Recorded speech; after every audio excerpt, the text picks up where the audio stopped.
You know what I was thinking in the shower?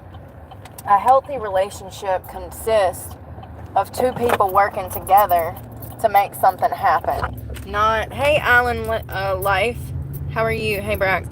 Not one person manipulating the other with money to control them, to keep them around. Like, if you need to con your woman, if you got to pay your woman into being with you, that's not your woman. You know what I mean? Does that make any sense?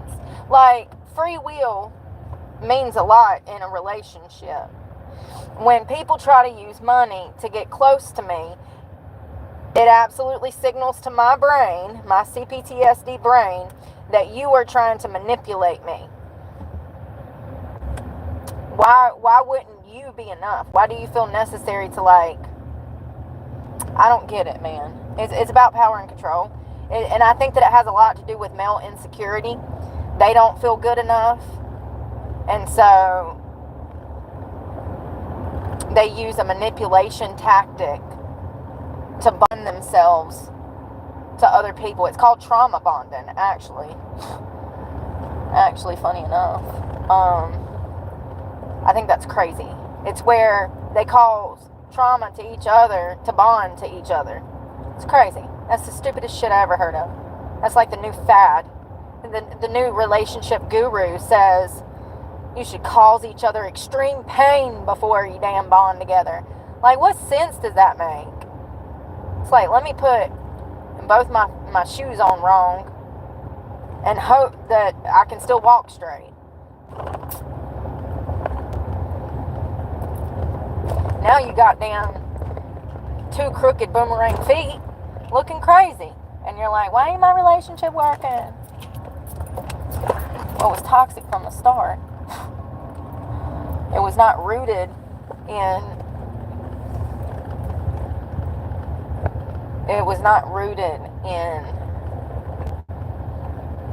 I don't know, it kind of goes back to the clean hands doctrine. I don't know what I'm trying to say right now. I just think that you need to be careful when people claim that they want to help you. Very careful. Because more often, I told y'all, there was a family that helped me when I was a runaway. You know? Those are really the only people that I can ever think of that really helped me without wanting anything in return. 100% of the time, it's a man wanting sex or something from me, you know. They come in, they're like, oh, you're so pretty. They never take the time to get to know you. And then they want you to stick around for that. And just accept that, you know. The lies, the gaslighting, you're just supposed to accept that. I'm sorry. That's what led me to homelessness. You're not getting it. You're not listening. They have no clue. They have no clue. It's crazy. I need a card.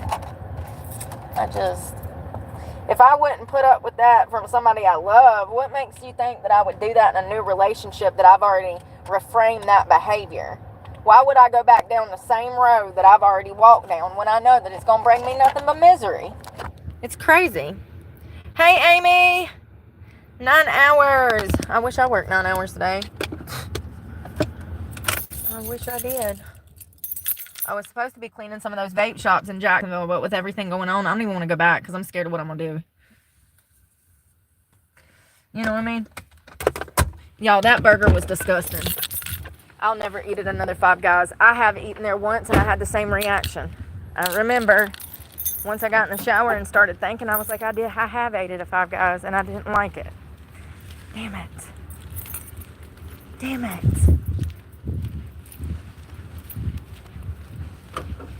I gotta go to the bathroom. I got music on, I can already hear it. I got a YouTube violation yesterday and didn't even mean to. Where's everyone?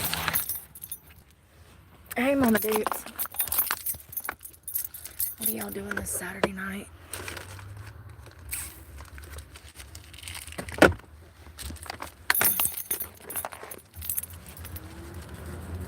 Damn, these ain't got no pockets. I guess they don't. The one in the front. That's stupid. Alright. Lord, I'm gonna get up in here. They're gonna think I'm stealing because I got something falling out my pants. Alright. It's hot, y'all. It's 90 degrees. I'm miserable. No wonder I've been in a bad mood all week between the heat and no sleep and not eating. No wonder. It's been an absolute shittish week.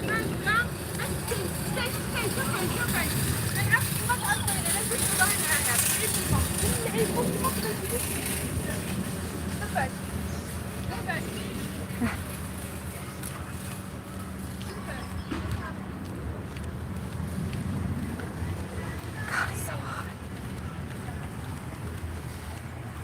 My head is pounded.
Listen to this shit. I mean, it's like blaring.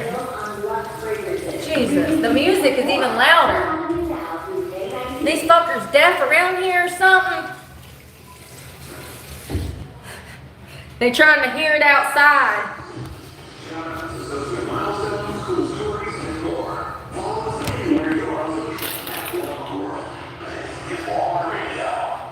Jesus Christ, poor deaf children. If they wasn't when they came in the store, they gonna be when they leave in the store. Jesus.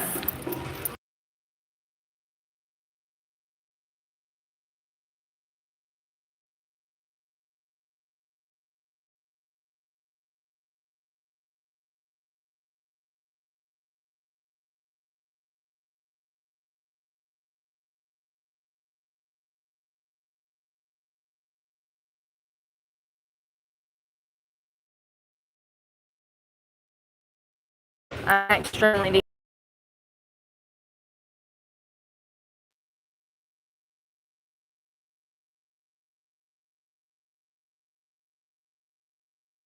I might have to give away a kidney to buy this. I don't know how much this is. Hey, Andrea, do y'all hear this? I mean, I know it's Saturday night and they're trying to turn it into a nightclub, but damn, it's just too much for me today, you know?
Not gonna lie, I had to throw that burger away. It's the first time I've had to throw food away in a long, long time.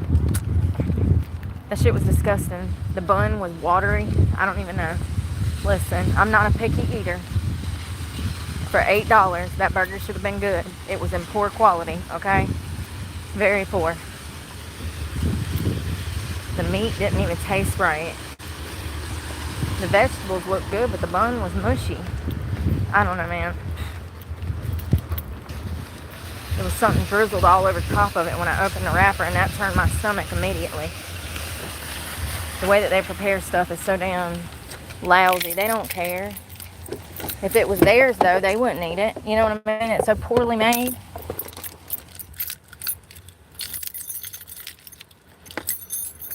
I need to eat, but I can't. I wish I could. But now I'm even more stressed because of today, and like, you know, yeah, now I don't know what's gonna happen. School, everything, I just risked it all like I always do. This is part of the reason I keep having to start over, because I refuse to sell my body and let people treat me the way that they used to. So you think you're getting a little bit of relief, and then they turn around and hit you with the sex questions, and I don't even know what to say. Like, it was so out of nowhere that I was just like, I don't think I said anything. I think he changed the subject real quick, because I'm just like, what is this? Like, it's like people don't get that women are absolutely turned off by the fact that you're unable to connect. It's a turn off when you can't connect.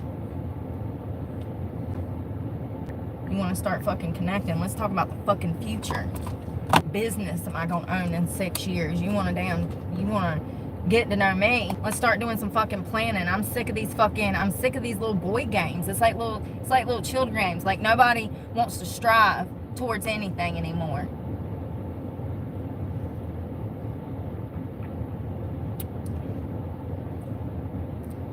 Jesus, why does everything taste funny today? I must need to eat a gummy or something.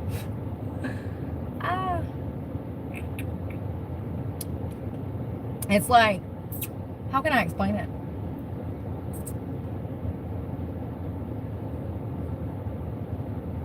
It's like the fake connection. I can only chat for like a week or two before I'm like tired of chatting, because I don't see it going anywhere, because they're not stimulating my mind. You know what I mean? It's like, for instance, I would ask about school and stuff, and he wouldn't be able to talk to me anything about school or anything, and that let me know real quick that he didn't really care for me going to school, you know. Here's the thing about situations like that. When people come into your life claiming to help you, they absolutely want something from you. But not only that, they would like to keep you in that spot where they met you. So a lot of people, women and men, start to tear their spouse down to discourage them from standing on their own 2 feet. The person that I'm going to marry is going to be right there beside me being a business owner while I'm a business owner. Like, we are both going to be doing this as a fucking team. I'm so sick of people thinking that they can manipulate me with money. The reason I walked away from the strip club was because I refused to sell my soul. The reason I walked away from pretty much most of my exes was because I refused to sell my soul and allow someone to treat me poorly just because they forced me not to work and demanded they pay my fucking bills. I'm sick of the manipulation that comes behind that kind of relationship, and it's not a relationship. That's a situationship. Yeah, I might have loved my ex, but he didn't love me the way that I loved him. And after 6 months of being with him, I realized he didn't even love himself. You know what I mean? It's crazy how people will try to rope you into a situation fucking shit, claiming that they care about you, claiming that they want to help you, but it's the same bullshit as the last motherfucker. And all they're trying to do is fucking sleep with you and manipulate you and use your body, fuck your head up, discourage you from succeeding because they don't want you to do that. Because see, if you can stand on your own 2 feet and feel confident and be the best version of yourself, then there's a chance that you might not want them. So they have to destroy you before you can ever make it to success because they are in fucking secure. That's what that is, ladies, men, gentlemen, because that happens to men too. You get with a girl and everything's fine, and then all of a sudden she starts nitpicking at you, giving you backhanded comments. Then you're questioning, like, does this bitch even like me? You said you want me happy. Well, I'm over here trying to succeed, trying to get enrolled in school, trying to start a career, more than one if I need to. And every time I bounce something off of you, it's nothing but negativity about this and that and trying to discourage me. That's exactly what it is. That's what they're trying to do. They're trying to discourage you from being the best version of yourself because they are terrified that if you are the best version of yourself, that you're going to find somebody better than them. And they don't even realize that the reason that you don't want to fuck with them is because of their intent. See, if they would love you and help you be the best version of yourself, you would have been there for them till the end of time. But they're too stupid to realize a good thing when they out here acting like this. I don't need money to date somebody. If I was going to do that, I'd be with my ex. You know what I mean? Like, I fell for that motherfucker, loved him to death, thought we were going to have this wonderful life together. And then 3 months after we met, shit, reality crashed down. He's got a drug problem. Now I got a drug problem. The home was in foreclosure. We were getting sued for $6.5 million. Like, shit went south quickly. And I was like, whoa, this was not what I was signing up for. And now that I'm sober, I shouldn't have been dating back then, if I'm being honest. You know, shouldn't have. But now that I'm sober, I see things way differently. And I'm like, I can't believe I ever even stayed with that fool. I literally bent all of my morals and values and principles staying in that situation. And when somebody is feeding you drug money to keep you around and you got a drug problem, you stay trapped. It's even worse. It's even worse. That's why when you get clean and you realize the difference between toxic and non-toxic, when somebody starts acting toxic, you got to walk away immediately. Because the moment the gaslighting starts and the moment you forgive that first lie, see, the gaslighting is really just manipulating what happened. They try to make you believe that another situation took place, right? Well, that's a lie. That gaslighting is a lie. They're lying to you, to your psyche, trying to confuse you. The moment that shit happens, that shows you the character of a person, and you have to walk away from that. Because if you don't and you forgive that lie, you forgive that gaslighting, it's only going to get worse with time. It will amplify every time. And then this person will realize that they can use that against you by gaslighting you into doing whatever they want. And then you completely lose control when you're fucking stuck. And Lord forbid if they are financially supporting you. That's where these fools think that they have the right to do this.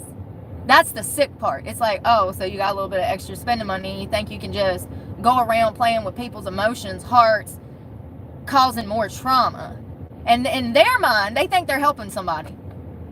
And it's like, wait a second.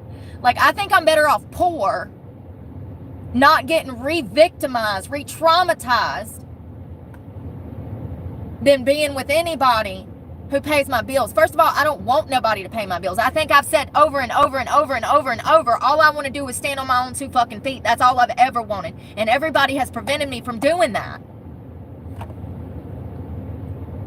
The guy that I was with for 6 years wouldn't let me work at all. If I went and got a job, he would break up with me. And then go to the club and cheat on me.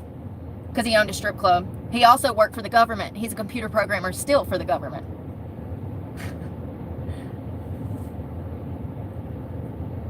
I wasn't allowed to work. It was a bad look on him, you know. But when it came to helping me, when I wanted to go back to school, he wouldn't have done it.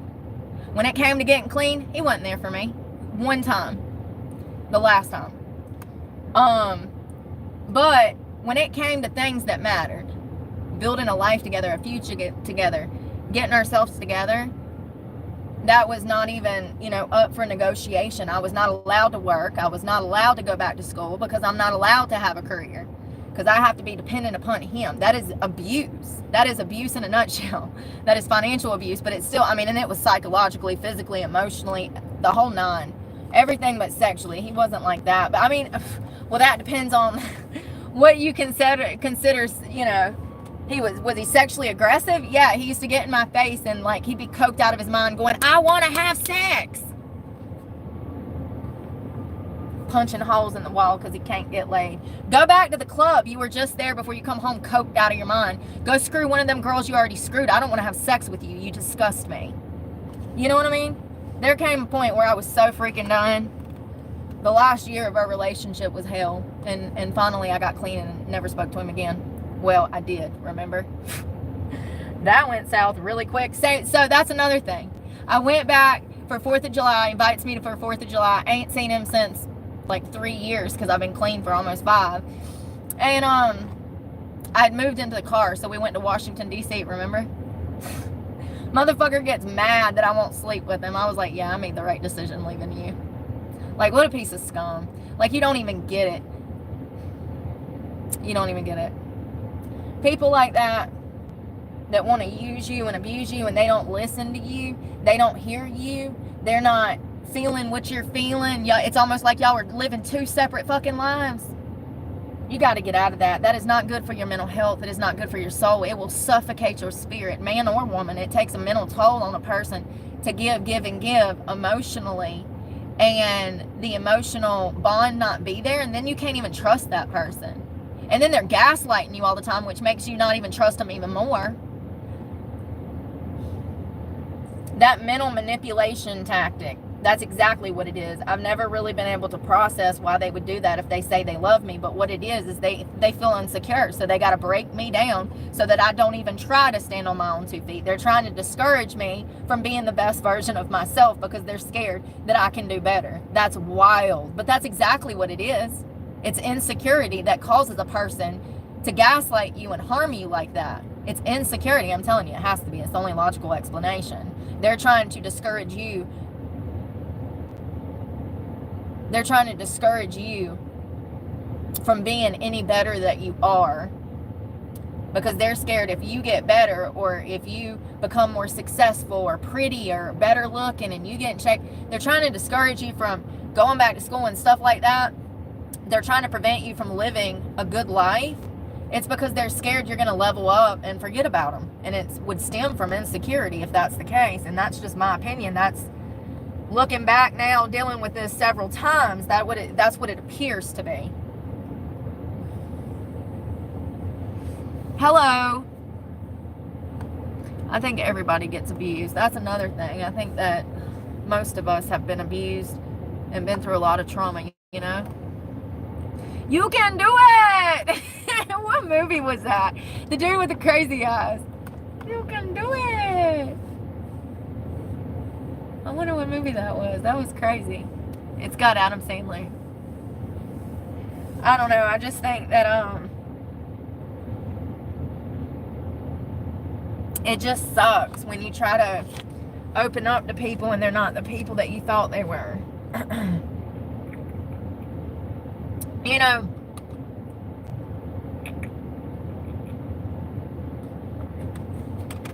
that tastes funny, honestly. Whatever. It doesn't taste like coconut water. That's weird. It tastes real funny. Zohan. Is that what it was? I don't know. It's where he was trying to... It's where the dolphins were watching them kiss, and then there was that crazy dolphin keeper that was a mystery. We'll say they was a mystery. With the little Pippi Longstocking braid. Do y'all remember that weirdo? Listen. What was that? do we still not know 20 years later? The water boy. Is that what it was? No, it was something with the whales. Was that the water boy? Yeah, I like scary ones and thrillers. I'm not much into rom-coms, but there's a few rom-coms that I like. It had Adam Sandler and his friend that played in Big Daddy. The tan guy that has the mustache, and he like dresses up in this movie, and they both work with animals at a whale exhibit. And then there's this crazy other person that keeps trying to sleep with Adam Sandler. Rob Schneider. Yeah, Rob Schneider. You can do it. Yeah, Adam Sandler has some. Did y'all see he's got a new movie coming out? I think it was called Billy Madison 2. Did y'all see that? Hold on. Let me verify myself. I always be reading shit wrong. I'm dyslexic. Okay? They might have been saying 2-week anniversary of the Billy Madison movie for all I know. I read it backwards. Is there going to be a Billy Madison 2?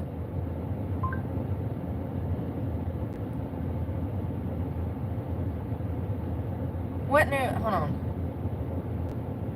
What new movie is coming out with Adam Sandler? Happy Gilmore 2. Thank you, Adam.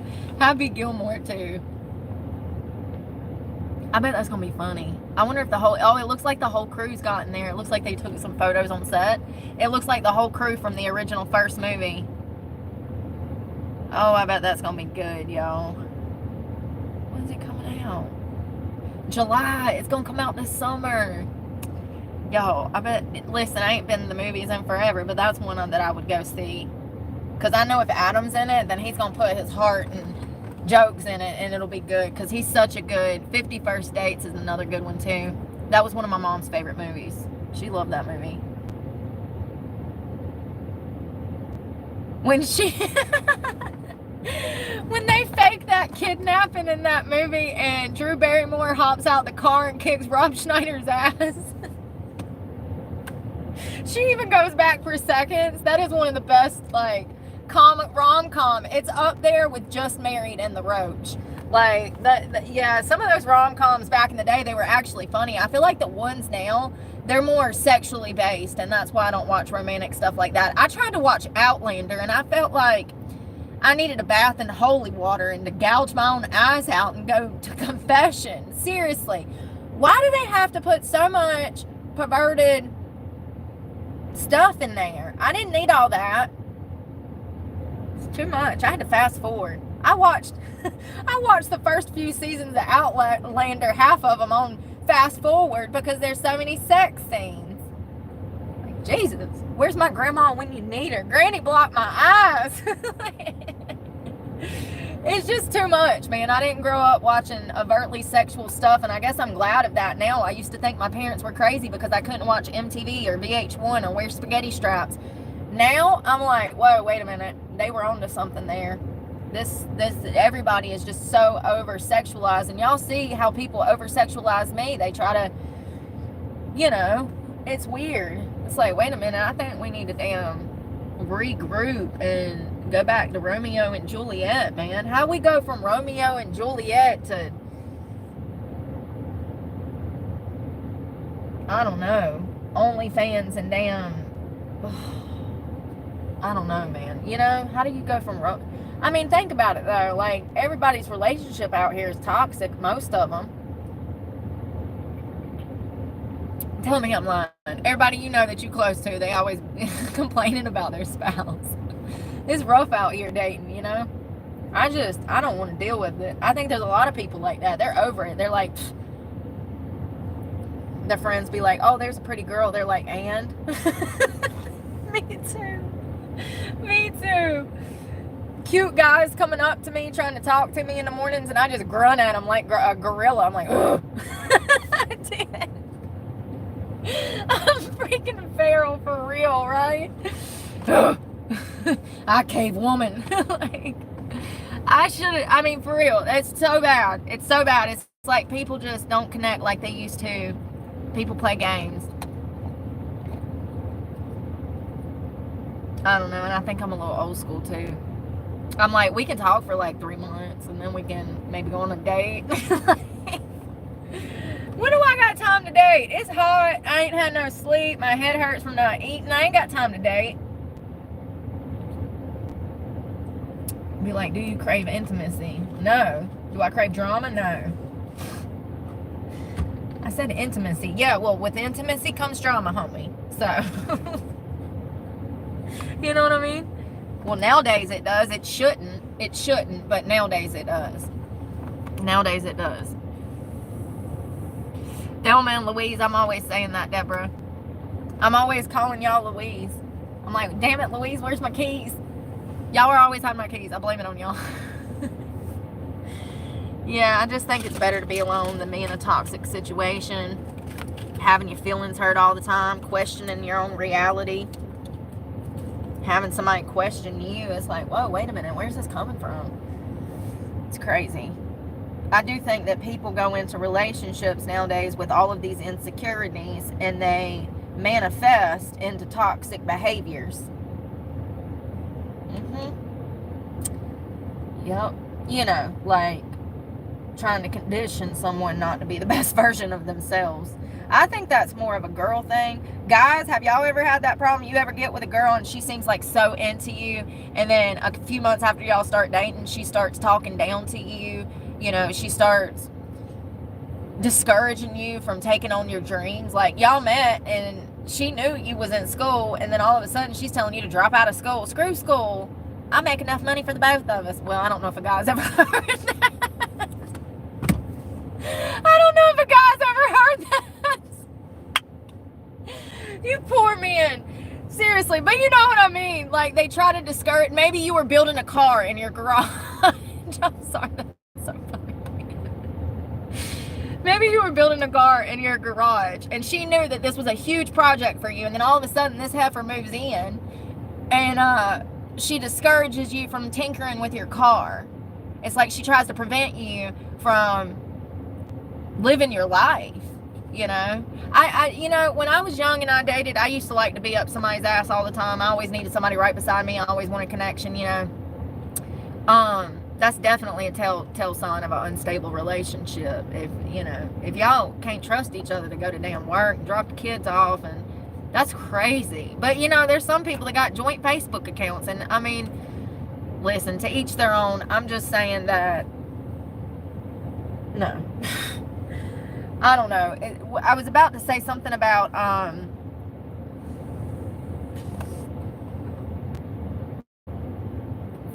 absence makes the heart grow fonder. Absence makes the heart grow fonder. I've noticed that when I spend too much time with somebody, they start to get on my nerves. And I probably start to get on theirs because I don't never stop singing. I'm chirping like a bird.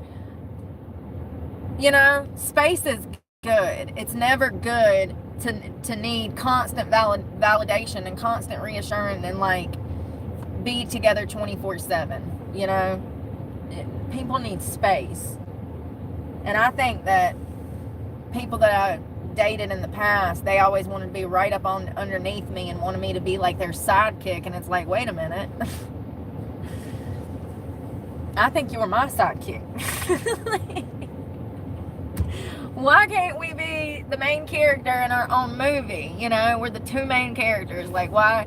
I don't know, but for real, it's like I've been the sidekick. I haven't been able to like be free and have an opinion, and that's not healthy.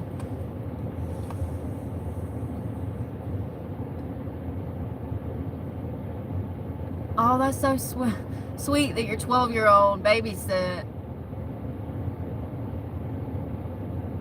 That's so sweet. I think that people's traumas manifest into bad behavior too. I think people get trauma. Well, first of all, unfortunately, our brains are wired to go towards familiar. So when somebody starts acting toxic, unfortunately, if you've had massive trauma in your life, you're probably already programmed to run towards the danger instead of away from it, because that toxicity feels normal to your brain. For instance, let's say you grew up in a house like me where everybody was always yelling and everybody was always angry and everybody was full of fear. Well, the moment somebody starts yelling and getting angry and all of that, instead of running away from that behavior, I start implementing that behavior towards them after they've started towards me, and vice versa. Do you see what I'm saying? It's like this, my parents' relationship carried over into my life, and I've just accepted it. Nowadays, I don't do that. If things get heated, if I'm trying to talk to someone and they're not listening, I quit talking. Once I quit talking, it's over. Conversation over. Because I've been telling you and telling you and telling you and telling you and telling you and telling you, you're not listening. At this point, you just don't want to listen, you don't care to, and you don't care about me. So there's no point in continuing this. Block. It gets exhausting trying to even get to know somebody. I can't even imagine a relationship nowadays. It's so exhausting.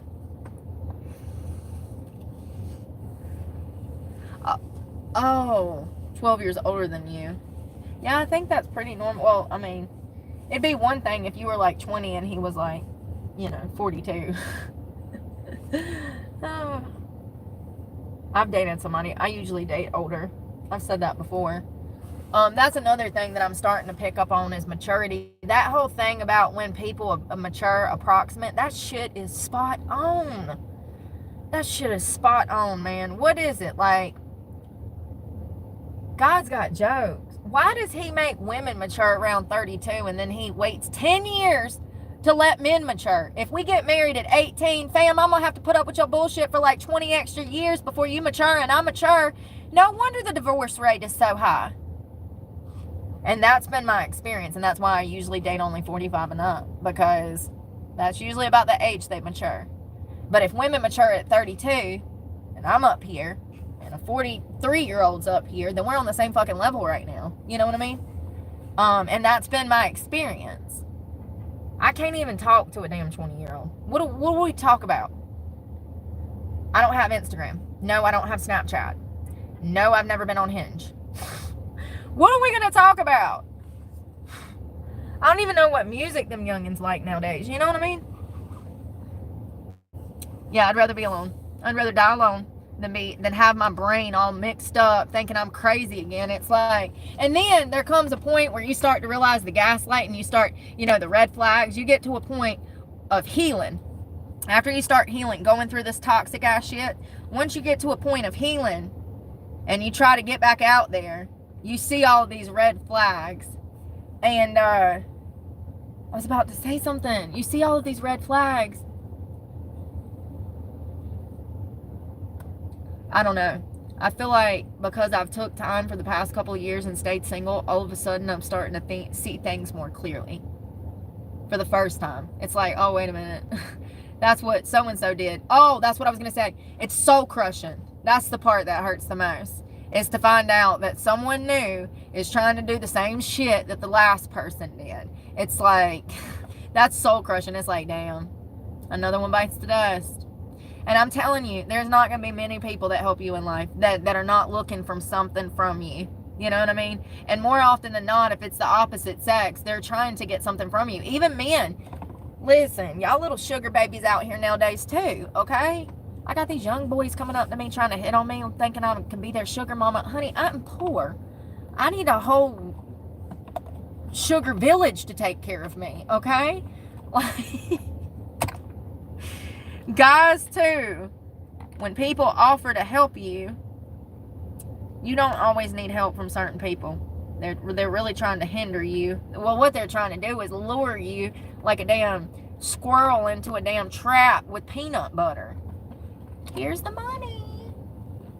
Like, it's like, whoa, wait a minute. Like,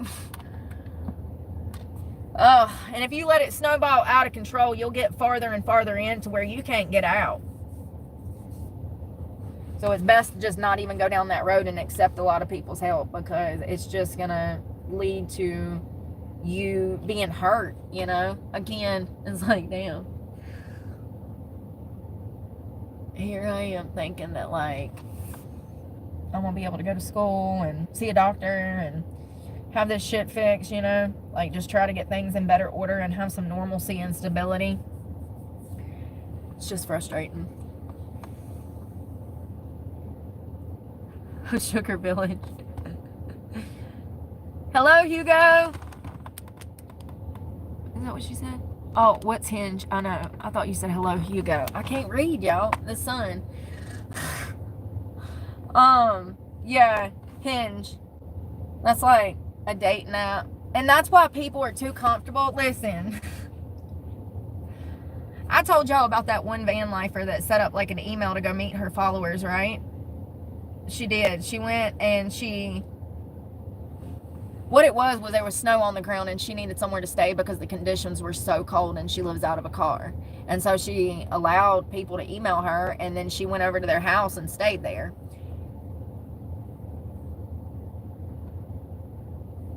God must have put a really big trust mechanism in her, okay? He did not me.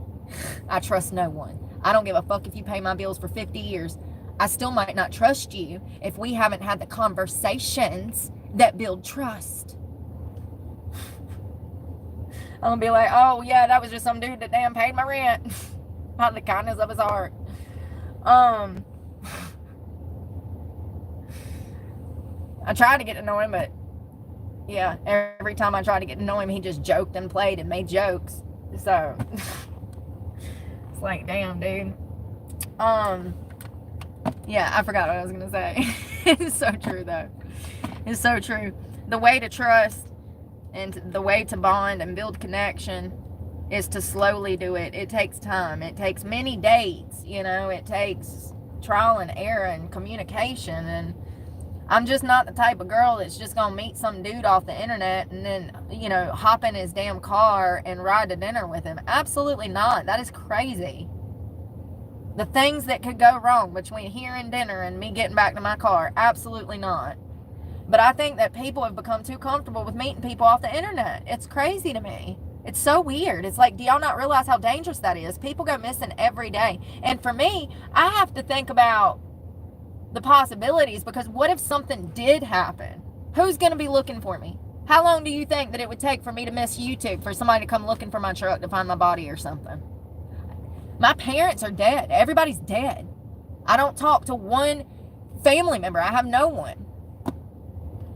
So, excuse me for not wanting to damn invite my killer to kill me. I think it's crazy. I think dating apps, the internet, this fake reality of social media, this fake persona of social media has gotten people thinking that they know someone based off of a few fucking pictures and a fucking logo and a title.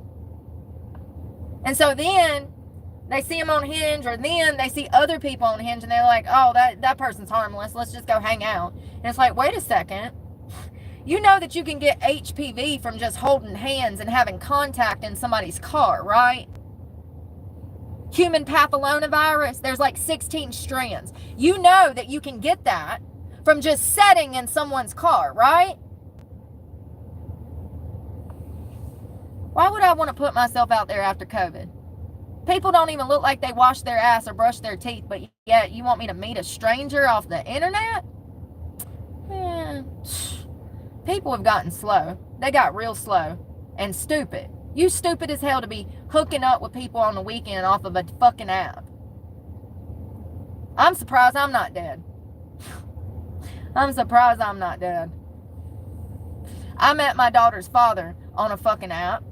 And let me tell you.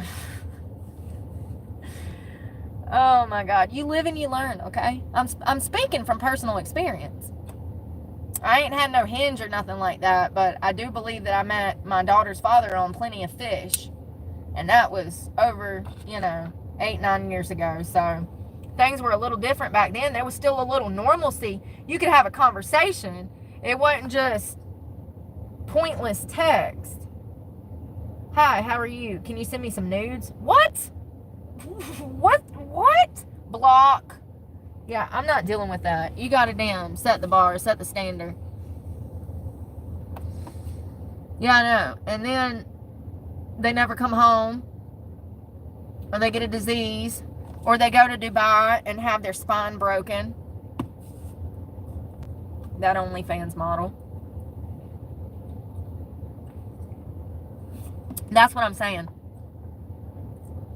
There's a whole deranged, dark side to those apps that's really scary. You hook up with the wrong person and you might not make it home alive. There was another girl, African-American girl, shit, met a guy on a dating app and he killed her. Fuck. Girl meets guy off a Tinder and he kills her.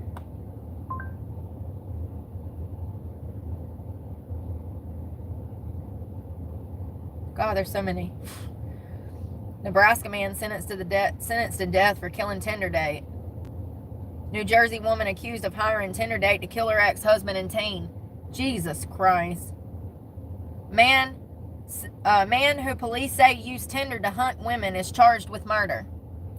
Jury finds Nebraska woman guilty of dismembering Tinder date. These bitches, I told you, there's a whole deranged fucking side. This bitch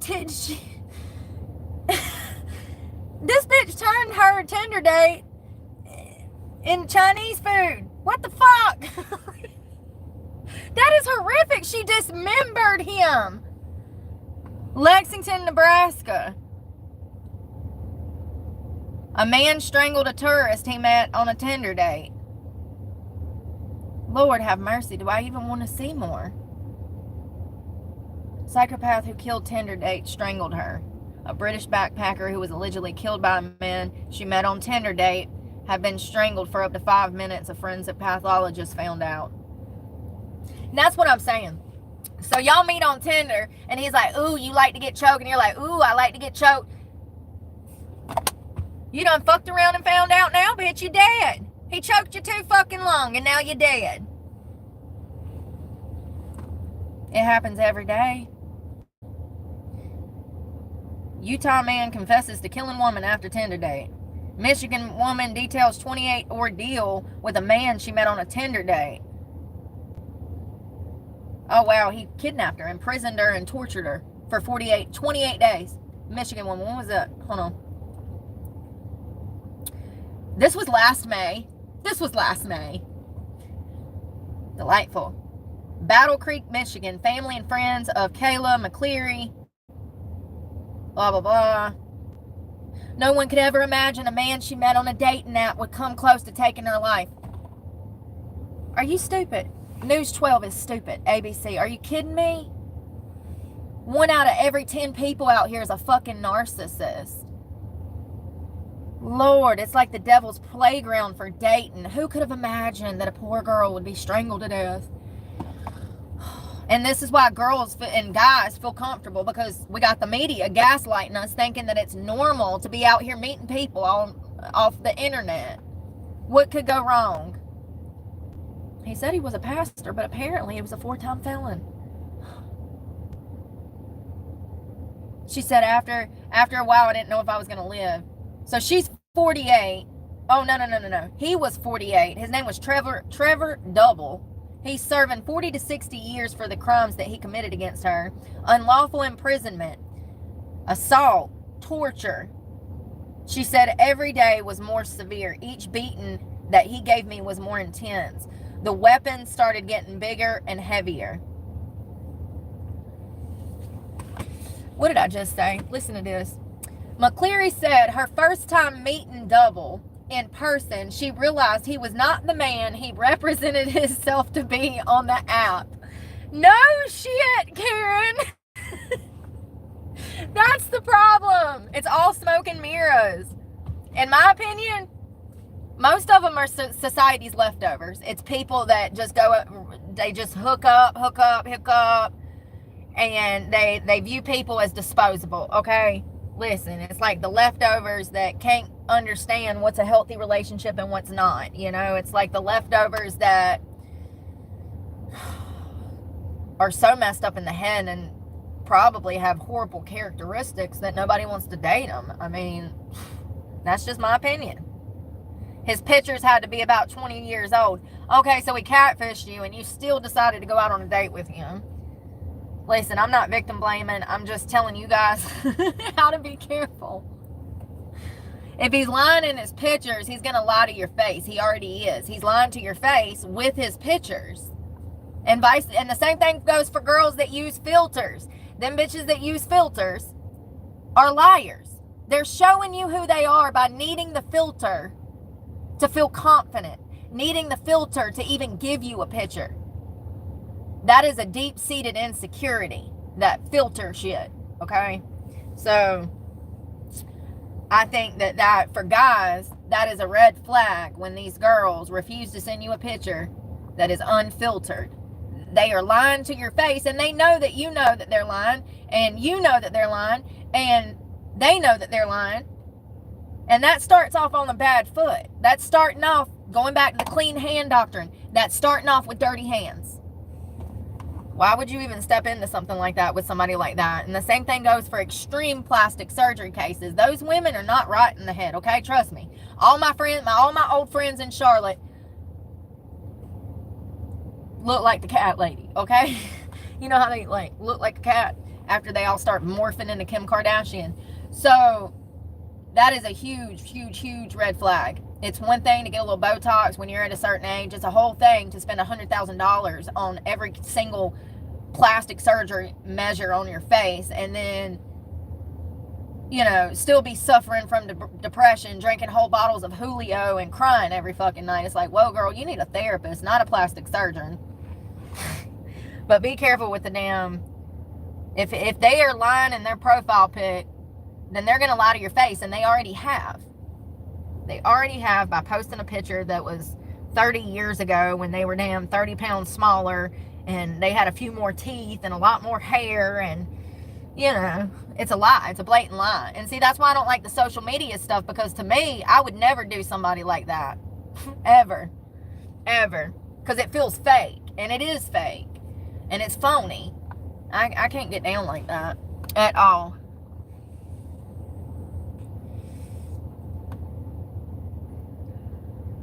So apparently it looks like they met one day, and that's when the beatings start, and they didn't stop till she was rescued 28 days later.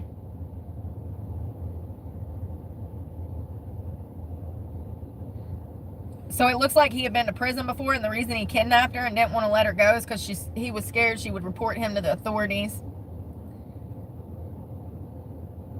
This girl had a whole baby.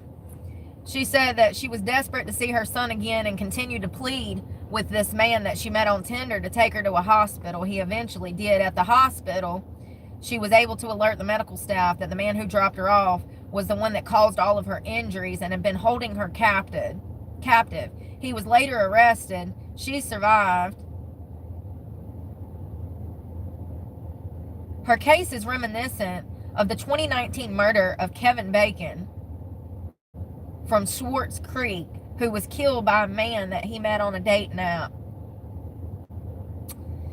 Bacon's mutilated body was found in the Sawaski County home of Mark Latun Ski, S-K-I, who was serving life in prison after being convicted of first-degree premeditated murder and mutilation of a corpse. I told y'all these people are decrepit, right? There's a whole dark side to these apps. And more than ever, because of the spread of demonic pornography, these people are, and you know, we got movies like 50 Shades of Grey and all of that stuff that really promote this BDSM, violent, sexual nature, you know, and that's really scary because that's not the type of shit I'm into. I'm a vanilla, okay? Like, no, you ain't tying me up. I got too many fucking trust issues. You might go to tie me up and then I cut your throat and wake up. You done triggered the damn CPTSD in me and I done killed you.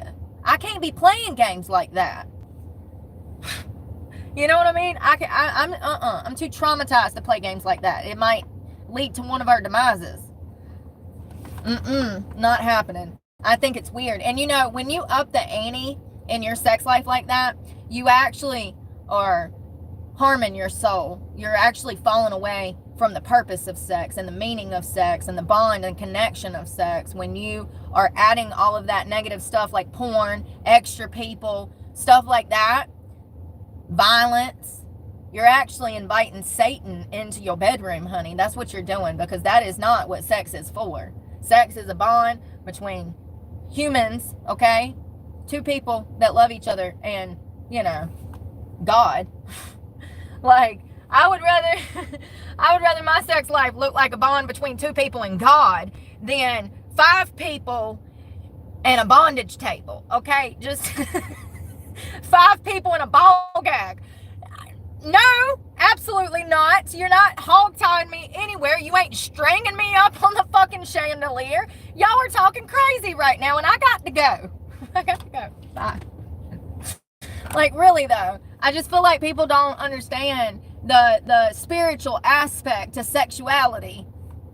When you're doing that demonic shit, you are inviting evil into your life, okay? And the more often you do that, the more depressed you're going to become, the more riddled with anxiety you're going to become, the more lonelier you're going to become, the more people you sleep with and you invite into your temple, man or woman, the more you're going to be hurting yourself, and you're going to feel it emotionally. You're going to feel it spiritually. That ain't no life, honey. That's hell on earth, to destroy yourself from the inside out and seek out validation from people that don't care about you. That's soul crushing. And these people do it to themselves, and I've done it to myself before. I'm not standing on a soapbox saying this. I'm standing on a soapbox as someone who's lived this, and I don't want anybody to feel that way. And I wish somebody would have looked at me and said, Brooke, you're worth it. Because I used to seek out validation in relationships. I used to, you know, be on to the next. Oh, this person will love me. No, that person didn't love me because I didn't love myself. You know what I mean? And that person, most of those people are incapable of even holding the level of awareness that I have. So it's no surprise that they're incapable of love, because they didn't love themselves. If they're out here playing mind games, trying to break me down instead of lift me up so that I won't leave them because they're dealing with deep-seated insecurity, then it's not healthy from the start. I don't think I've ever walked into a relationship that felt healthy from the start, if I'm being honest. And in recent years, the longer I stay clean and the more I learn about psychology and human nature and human behavioral patterns, the more I realize I don't think I've ever met anyone that was like right here with me. You know what I mean? Like right here. I'm not saying at my level, but like mentally compatible and on my mental level. It's like I'm trying to get all the way up here, and the people that I date, they're just happy with being right here. And it's like, no, wait a minute, there's so much more to life. We can do everything. We can do whatever we want, you know. And it's like, I guess that's the system. That's Uncle Sam. It gets people depressed, and they give up on life, and they just get comfortable with working and paying taxes. I don't know. I don't know how to explain what I'm saying. Pretty much anytime I've ever went into a relationship, I'm going into it imagining what our future is going to look like in 50 years after we've built this wonderful life together. But it seems like the people that I date, they can't even think outside the box long enough to even imagine that with me. Do you know what I mean? I think that you definitely got to be with somebody that is like-minded, and y'all have the same foundational like beliefs, the same principles, morals. If you don't have that going, let's say you got an atheist and a Christian that gets together, that's going to be very difficult, because they're playing on different playing fields. The Christian is going to have more of a conservative religious background, and they're probably going to operate a lot differently than the atheist. The atheist doesn't even have morals or principles to start with. If they ain't out the Bible, baby, they ain't real. The Bible, that's the book for me. I stand on the word of God, the Bible. So if they ain't out that book, they following a false prophet. So if you got an atheist and a Christian together, they're going to be operating completely different.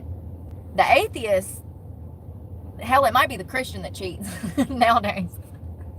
Brooke exhibit. But do you see what I'm saying? The atheist is not going to have the same moral understanding of the Christian, and they're not even going to know where they're coming from and why they operate that way, because that atheist doesn't have the same foundational beliefs. They don't even have morals and values. They don't believe in a higher power. You have to make sure that you get with people that align with your spirit and who you are. I see so many people desperate for human connection and sex that they jump into this toxic shit, and it's like, what are y'all even doing together? Y'all don't need to be together. If this is just for sex and to make y'all feel better, like somebody wants you to feel wanted, this is crazy. Y'all need to back away. You know? Yeah, you definitely have to have the same compatibility in some sense. I know opposites attract, but you know what I mean. Like, I'm trying to think of a better. Oh, like if they wanted kids and well, so let's say you meet somebody and this girl mentions that she wants kids. Well, you do want kids, but you want them way down the road. But y'all never have this discussion. I don't know what I was about to get to. Y'all never have this discussion, and things start to go south when she starts pushing for a kid and you're not ready for one. But if y'all would have had that discussion 2 or 3 years before, it wouldn't even be a deal now. You know, I think that people don't talk. That's the point. They don't talk. A lot of things could be solved if people discuss things that they're supposed to be talking about. You are supposed to be, the first few months of talking to somebody, it is supposed to be strictly getting to know somebody. I mean, call me crazy. I ain't spreading my legs in 3 months. It ain't happening.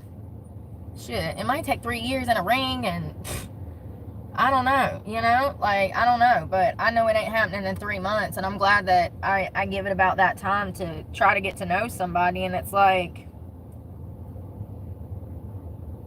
it almost feels like sometimes people try to do the opposite of what I expected them to do. It's like, I don't know how to explain what I'm trying to say.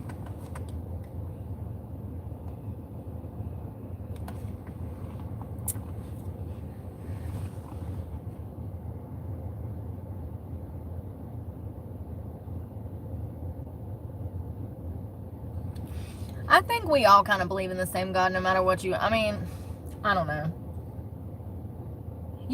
So there's like 3,000 religions. Do you think that God is going to penalize people that didn't know his word, but they felt connected to him in some way? I don't think that those people will be penalized if they were never shown God's word. I don't know. I think that he would show, and I mean, they would technically fall under like the innocent umbrella of children. Children, sure, they reach a certain age, they know the difference between right and wrong, they can ask Jesus into their heart, but when they're still innocent children, they don't fully get the concept of God. And so they fall into like the innocent category, and they would automatically go to heaven because they're children. But think about like people maybe across the world that don't know what Christianity is. They've never seen a Bible, they've never heard the word of the Holy Trinity. They don't know, you know, about the Holy Trinity and about the word of Christ. I don't think God will penalize those people. I think that those people, because they're innocent and they didn't, it's the information was never given to them, I think that they would still get into heaven. I like to think so. I like to think all animals go to heaven too. Did y'all remember all dogs go to heaven? That's why I believe that, because of that movie. They really do. They go to heaven. I'm going to see my old dog when I get up there one day. Yeah, I wonder what heaven's like. I mean, I know they talk about in the Bible the streets of gold and the big old gates, and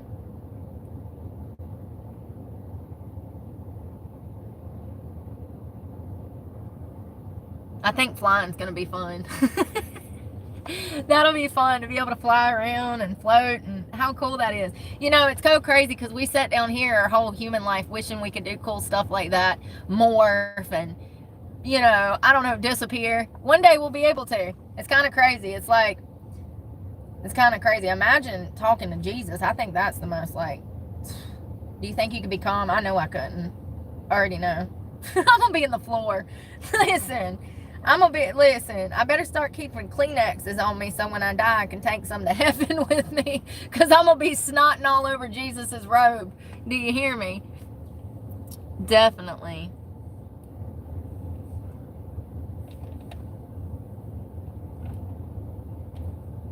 I think we're different than animals too, you know. regardless how much DNA we share with them. I think we're a whole, you know, I mean, clearly we are. We're a whole nother species. Yeah, no, I agree with that.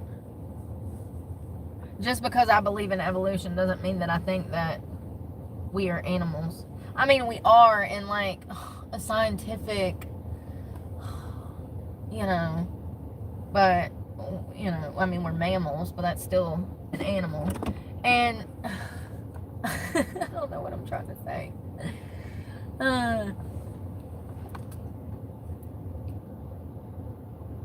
Oh my God, what is going on right now? Help them, Jesus. Help them. Jesus, take the wheel.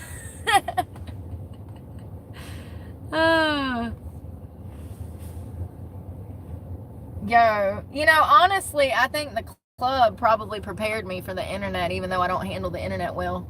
It's just because, even y'all don't understand, even when I worked in the club, people didn't talk to me like they do here on the internet. I was a stripper for almost 20 years. I ain't never had no people be disrespectful in a club like they are on the internet. Make it make sense. Never.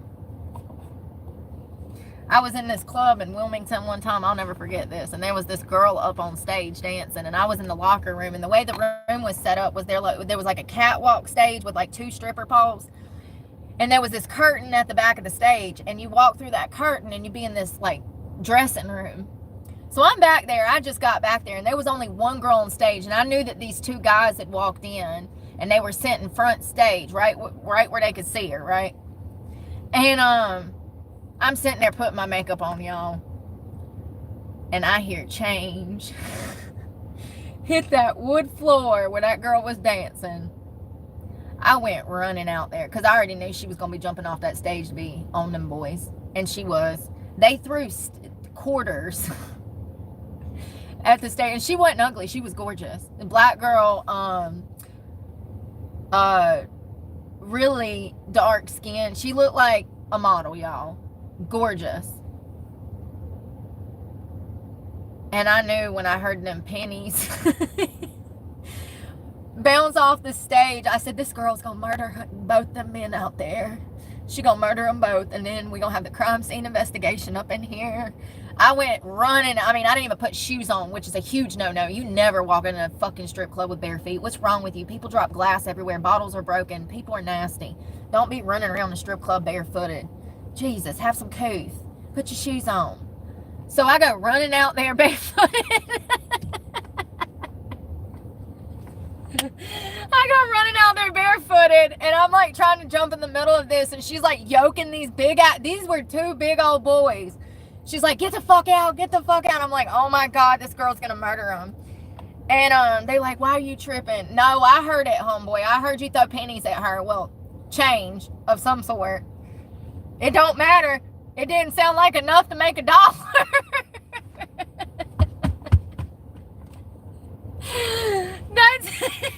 It didn't sound like enough to even make $1, fam. So you got to go, because you're being disrespectful right now. And we can't have the crime scene investigation unit up in here, okay? We barely hanging on by a thread. But for real, that's how it was back in the day. You disrespected a dancer, you might actually get your ass whooped up in there. And you know, the crazy thing about it back then, though, you didn't have to worry about girls stealing your wallet. You didn't have to worry about girls dousing your drink, putting LSD in your shit. You didn't have to worry about girls running back and telling your wife you were at the strip club. You didn't have to worry about the bartender overcharging you. You didn't have to worry about the bouncer messing with you. I mean, it was so different back then, y'all. It was such a laid-back, cool environment. But, you know, that's the world now. Everybody's uptight. Everybody's offended. Everybody's stressed. And this is everywhere. It's not just in the club. It just so happens that the club is already a horrible, demonic place. And so, of course, it got worse, you know, during COVID, along with the rest of the world. It just really got bad. I mean, it did a whole damn 360, like 4 times. I'm like, what the fuck is going on? This is illegal. Y'all manufacture what? The pagan, You know, like, they're manufacturing meth out of a fucking... No, they wouldn't do it out of the club. They wouldn't do it out of the club. But, like, the group is associated. Let me not get murdered. Anyways, shit's wild, okay? Shit's wild. It was a different ball game. You didn't have to worry about being robbed. You didn't have to worry about all of the problems that they have today. And I'm so glad that I got out of that industry. But back in the day, you'd go work at a strip club and they would check online web pages to see if you were, like, prostituting. And if they found you on an online prostitution website, they would fire you on the spot. They did not allow escorts, because that's what they called them 20 years ago. They did not allow escorts to be strippers. They did not allow that back in the day. If they knew that you sold ass, you were out of there. And they made so much money back then because them girls kept their legs closed. Because that's the allure. You know, once you start selling out, he's not coming back. Especially if he's paying for it. Are you stupid? Lord. So, you know, I think that the internet has made people more comfortable with being disrespectful. Especially in places like that. And then the internet, you know, they can hide behind a screen name. They can hide behind a profile picture. They can, like, fake the funk, you know, and pretend they're not them and just say whatever and there's no repercussions. Don't go to the UK doing that shit. You'll be in jail before morning. They gonna show up with them fancy hats and their horses and take your ass to jail. Parliament. They gonna take you to Parliament. Ain't that what it's called? If I got that right, I get a brownie point. Is it Parliament in the UK? I'm gonna sneeze. I didn't know where to go. Sorry. I need tissue. I got another one coming. No. Thank you, Parliament. Yeah, they've been locking up people in the UK for spreading hate online.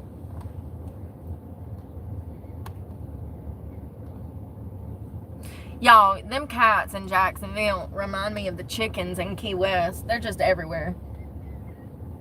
Y'all saw that, right? How many there were. Can you imagine all of them on your car? And they came and found me.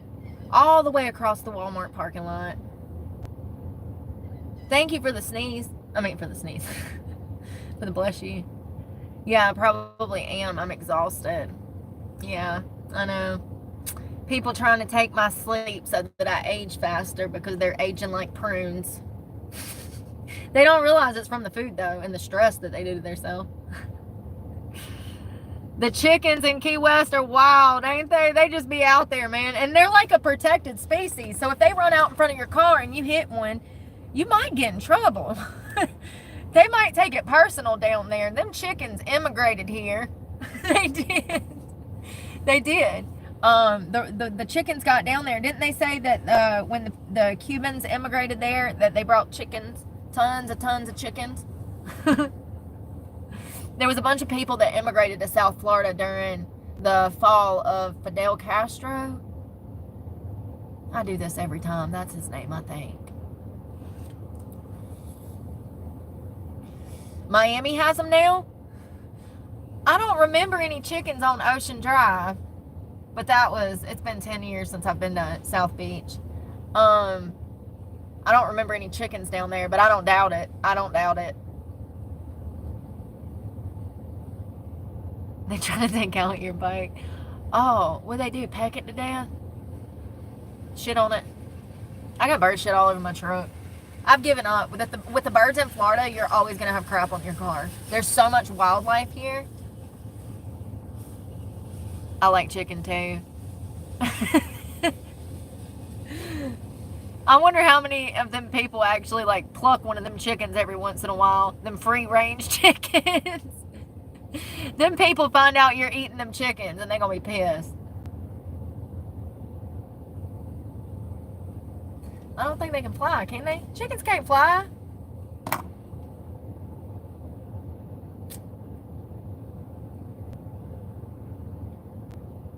Chickens can't fly, can they?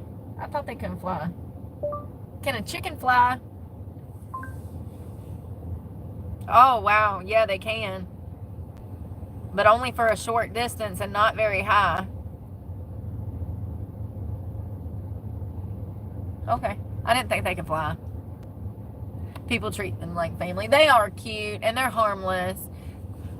See, that's what I'm saying. The chickens wouldn't be hanging off of my car like a pack of wild monkeys from the damn desert, okay? Desert, tropical islands. Them cats and them raccoons, they be latching on to stuff and trying to get in, and I can hear them under here going. Imagine hearing that, and you're in your bed like, I hope they don't break in tonight. Is this the night that I'm going to be woken up by a wild raccoon that's rabid and I'm going to have to fight for my life in here? Do you know how sad it is to have to sleep with weapons right here? Because you think the cat's going to come through or something? Y'all, and they've been chewing on shit. I probably should look under the hood of my car and see if they've done any damage. I used to do that weekly, but now I've been so stressed out, I just stopped taking care of everything. I'm like, they're going to get in here eventually. Fuck it. Let it all go to shit. Burn it down. You know? Stick a match to it. God, put me in it. You get to a point where you're so stressed out with all the tasks that you have to do and things that just need taken care of that you just give up sometimes. The depression takes over.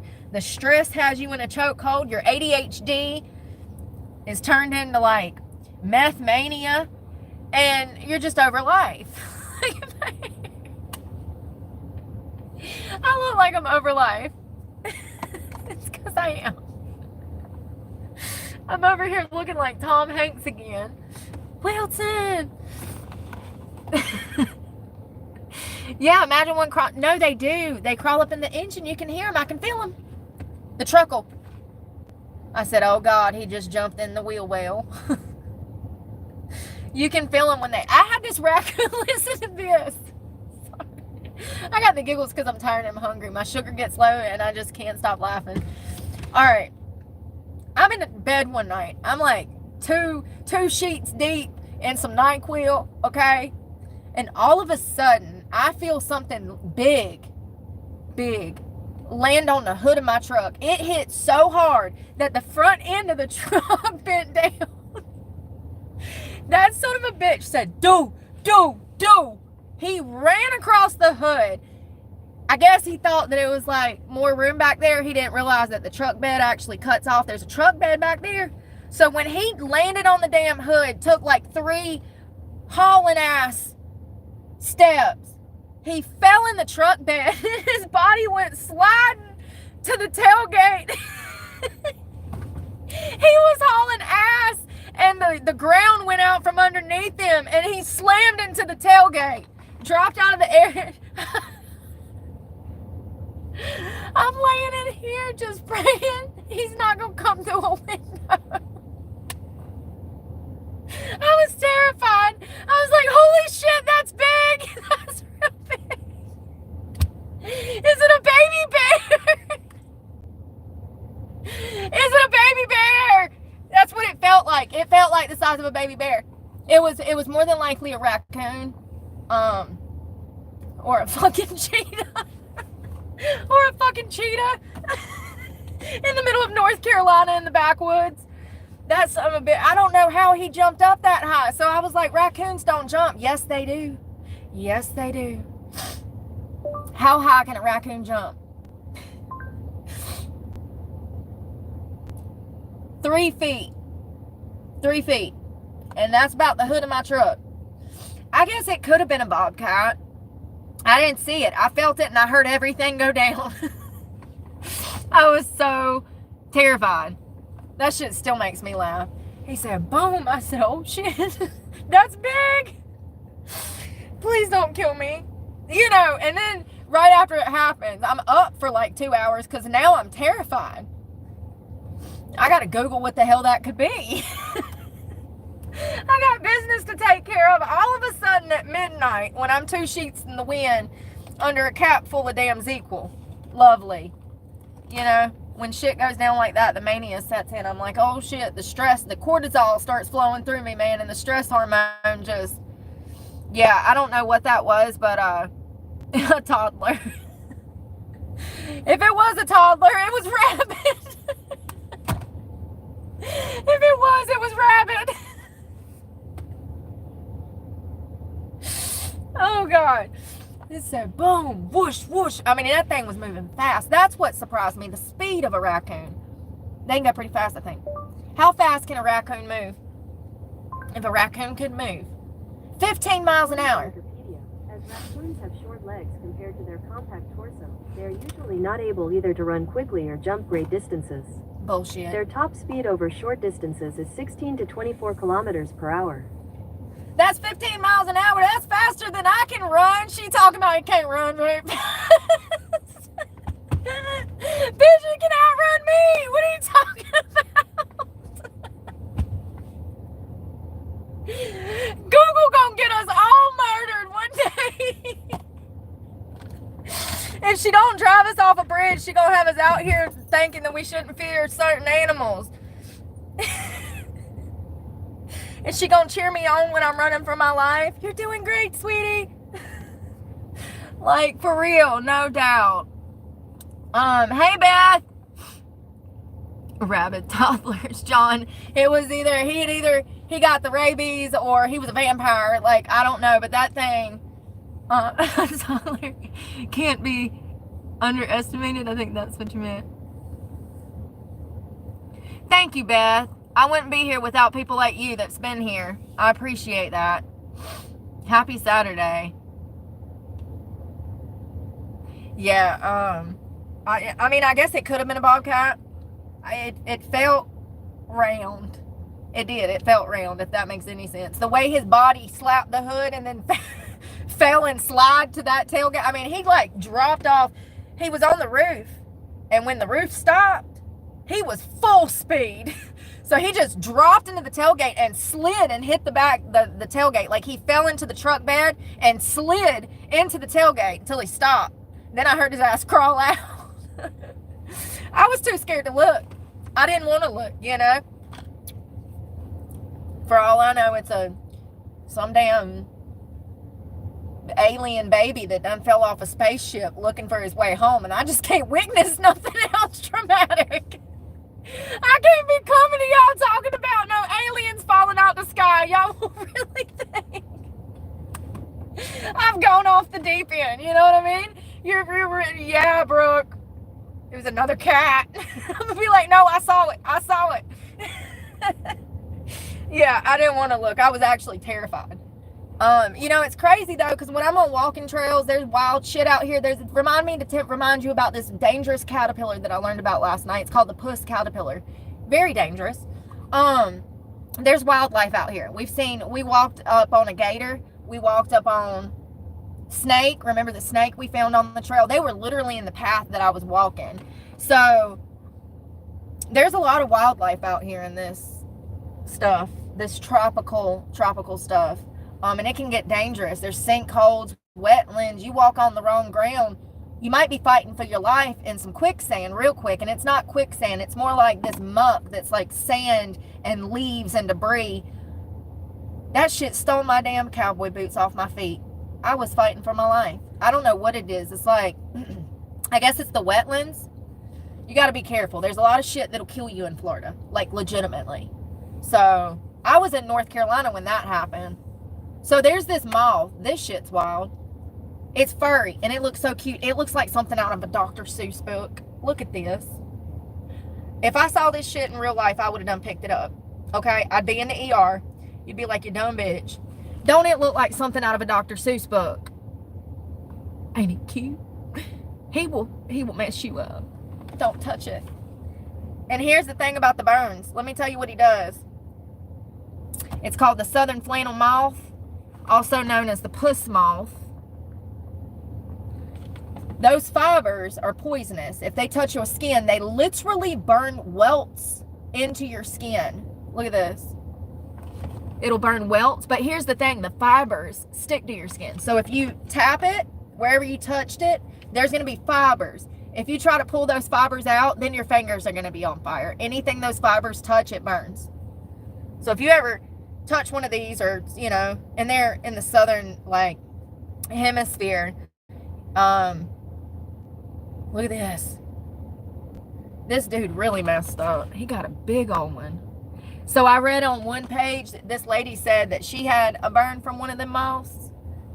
And she said that they gave her morphine and oxycodone in the hospital, and it didn't take the pain away from the burn. Apparently those things will mess you up pretty bad. Pretty bad.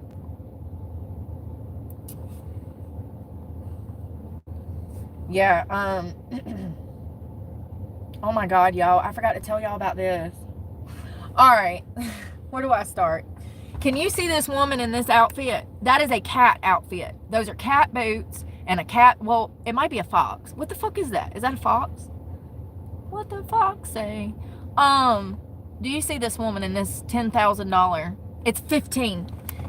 This is a $15,000 furry costume that this woman who has like a TikTok, YouTube channel, she does like content where she dresses up like animals. What could go wrong? So she's dating this guy, and they have a joint bank account. Oh my God, look at the tail on that thing. It's all the way to the ground. I know the pictures are horrible, but oh my God, I got the picture now. I zoomed in. Look at this hot mess express. So she's dating this guy. They got a joint. She spent their savings on this $15,000 furry costume. And then she tried to gaslight that poor man. Sir, if you don't leave this damn lunatic and go find you a woman that didn't vote for Kamala Harris, you poor sir. First of all, he seemed like a very rational man. And so y'all know who exactly this is? Okay, so this must be a big story right now. When I saw this, I was like, what? I couldn't believe it. I said, what a dirty heathen. How dare you? I know that it was a joint savings account, but apparently they were saving that money to buy a home. And this girl felt like that furry outfit for 15. First of all, it's fugly as hell. Why are the feet bigger than the rest of the body?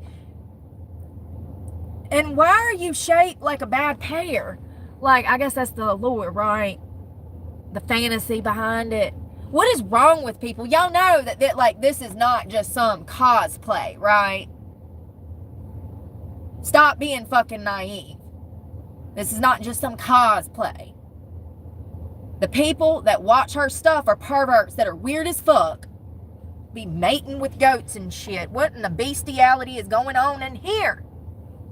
That's the type of behavior that this type of content promotes. And we got these young people out here wanting litter boxes in high school. Make mental asylums great again. The level of betrayal for this girl to spend $15,000 on that ugly outfit. It's just, I feel so bad for the guy. And she gaslit him and tried to make him feel bad. I need it for my channel. I need it for my followers. Like, girl, your head is so far up your arse. You're never going to get it. I mean, how rude. That level of betrayal to spend their home money, their joint savings on something for her is so selfish. You know, one day, hopefully, she'll look back and regret that, but I highly doubt it because she seems loony. Anybody that's into making that kind of content is a psycho, in my opinion. Like, you got something seriously wrong with you if you think that any of that is even remotely cute or normal. It's not. That's the devil. That's the devil. That is some demonic stuff, okay? And it, in my opinion, it shows a deep, insecurity. It's like you're not happy being your human self. You're not happy in your own skin. You're really struggling mentally for you to need a cat suit to feel comfortable in the world. It's kind of sad and scary and clearly a mental health problem.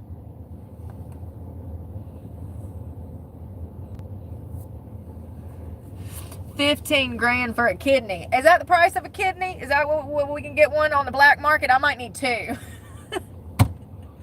I might need two. Yeah. Furry hopping around.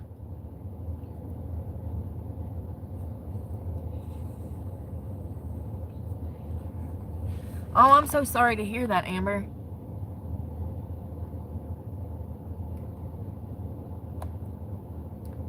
That's what they do. They steal kids.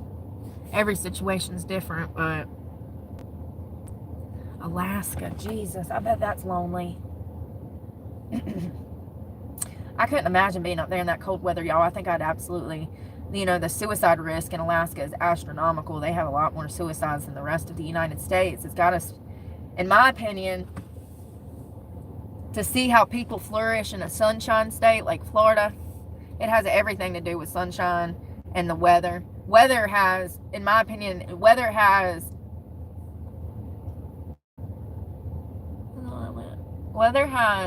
a direct impact on mental health, in my opinion. Absolutely. And to be somewhere like Alaska where you're out there. And I don't know where you were, but like even places like Anchorage that are, pretty busy or whatever, it takes a while to get supplies. You got to do things differently. I would imagine it's not easy to live in a place like that. So remote. I saw one girl that I follow and she has to get stuff flown in. She has to go by her P.O. box and pick up her food has to get flown in. I don't know where she is in Alaska, but I'm trying to think of her name, and y'all, I'm so bad with names. I barely remember mine. I know. Kodak Allen. Rainy all winter, God. Yeah, we need sunshine for vitamin D. I was reading an online thing the other day, and it said that that's what most people are deficient in right now is vitamin D because nobody goes outside anymore. So when the sun hits your skin, your body creates vitamin D or it releases vitamin D. I be talking about shit. I don't know what the fuck I'm talking about. How does vitamin D produce in the body from sunshine? Man, you cut me off. When the ultraviolet UV rays from sunlight strike the skin and trigger vitamin D synthesis. So the UV rays start the vitamin D synthesis. So we're like plants. That's what plants do to grow.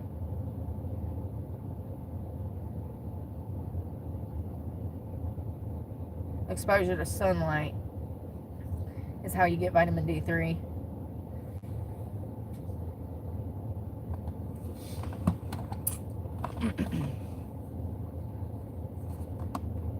I'm working on it. Hey, Ben. Happy Saturday. I'm working on it. That's another thing. I heard a quote yesterday. Somebody said that you cannot start the healing process if you are still being damaged. And I was like, wow, that is so true. That's one of the reasons that, when I moved into my car, I cut everybody out of my life and I left North Carolina behind because I felt like there was so much trauma there, and I felt like I was being re-victimized by people that were supposed to be good to me and they mistreated me. Listen, it's really sad how your own family will treat you poorly nowadays and sit there and act like they are not toxic. And I'm not talking about my own now, I've had certain family members, absolutely, but I'm not talking personally. I'm just saying in general, you should never feel bad about cutting somebody out of your life if it's gonna heal you. And sometimes you have to get away from people and you cannot start healing until you get out of a situation. If you are being currently victimized in any way, verbal abuse, mental abuse, you're in a toxic situation, you're financially stuck somewhere, if you're going through that trauma currently, you can't start the healing process. You have to leave everybody and everything, people, places behind to start the healing journey. I think that's what's helped me the most is after that whole incident at Planet Fitness, I just took off to Florida and didn't look back. It's been a healing journey for me because I don't feel like under attack like I do in North Carolina. Sure, I got losers off the internet, but my main concern was law enforcement. Because I've already been to jail multiple times for things that I didn't do, I didn't want to be in an area where I knew that they were going to seek me out to start problems. And that's how it was there. There's so much that I didn't tell y'all when I had to travel back for court. I had cops that would follow me through Madison intentionally, letting me know, and they would follow me for miles. You don't follow somebody for 20 miles, fam. Like, the county of Stokes County is huge. This is the mountains. And not only that, but it would be 2 or 3 right down the road off of a remote mountain area where I would go to park at night. They would come out there just to see what I'm doing and shit. I was being stalked by the freaking cops when I would go back to Eden, North Carolina for court. I didn't want to be anywhere where I was going to be re-victimized. I could already feel it. Y'all done locked me up multiple times for crap that I didn't do. Why would I want to be somewhere where I know that I'm going to have problems with it? And, you know, that was really the motivating thing. I'm going to have shitheads bothering me wherever I go. My main concern is to have some kind of rapport with the people in my community so that they know that I'm out here doing the right things and that I'm not going to be a problem. And building a rapport with local law enforcement adds a sense of safety to me living out of my car. And so I'm very appreciative to Jacksonville. I know I talk about bad cops, but I do that everywhere I go. It's nothing personal. It just so happens that an inmate died in their custody a few weeks ago, so it's not a good look. But I don't think all the cops are bad, and more often than not, as I've told y'all, pretty much every interaction I've had here in Florida with law enforcement has been fine. I mean, you really got to be showing your ass to fuck around and find out here. But if you're effing around, you gonna find out. They will lock you up, maybe beat your ass on the way to the station, refuse you some food for 2 days and a phone call. And then when you get out, you'll think twice about ever acting like a fool again. But if you ain't acting a fool, you ain't going to have no problems. And see, that's the thing. I would be in Madison not causing any problems. And the cops, I don't know if they were, you never know. I can't even pinpoint why people would behave that way. I don't know. Are they, I don't know. There could be 1,000 reasons. I shouldn't have to feel like that, though. You know what I mean? I shouldn't have to worry if I'm going to get woke up and taken to jail because I'm living in my car. And they can absolutely do that in North Carolina. And if they want you removed from an area, that's exactly what they do. They charge you with sleeping in your car, catching you sleeping in your car. It's a misdemeanor in North Carolina to sleep in your car overnight. So that's another thing. I'd be up there worrying if I'm going to get a knock on the window and they're like, oh, we're arresting you for sleeping in your car, being petty ass officers. You never know. And when you know that they don't like you, you got to leave. You cannot live in a county. This is such an important rule to life, what I'm about to say. You cannot live in a county where there is police corruption, they know your name, and they do not like you. If you ever run into a situation where law enforcement does not like you and you know that and you've already had problems out of them before, you've got to move counties, homie. You ain't going to be able to stay there. They're going to fuck with you until they end up locking you up again. Once they have a taste of blood in their mouth, they will go through, and they will stop at nothing to get you behind bars. It's so evil. Have y'all seen the two... I gotta stop inhaling that and talking. Y'all see the two judges?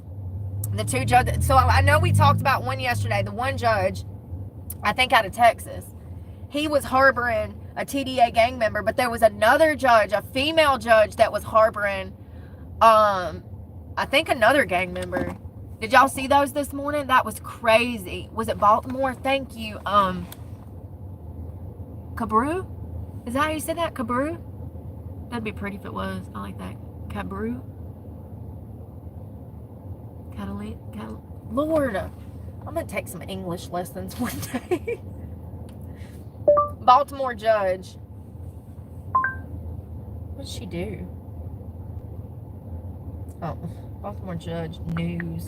Jesus, Google. You know exactly what I'm looking for.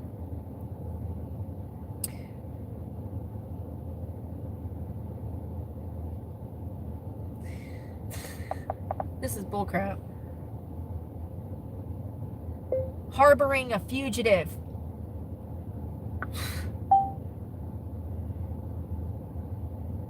Playing these games.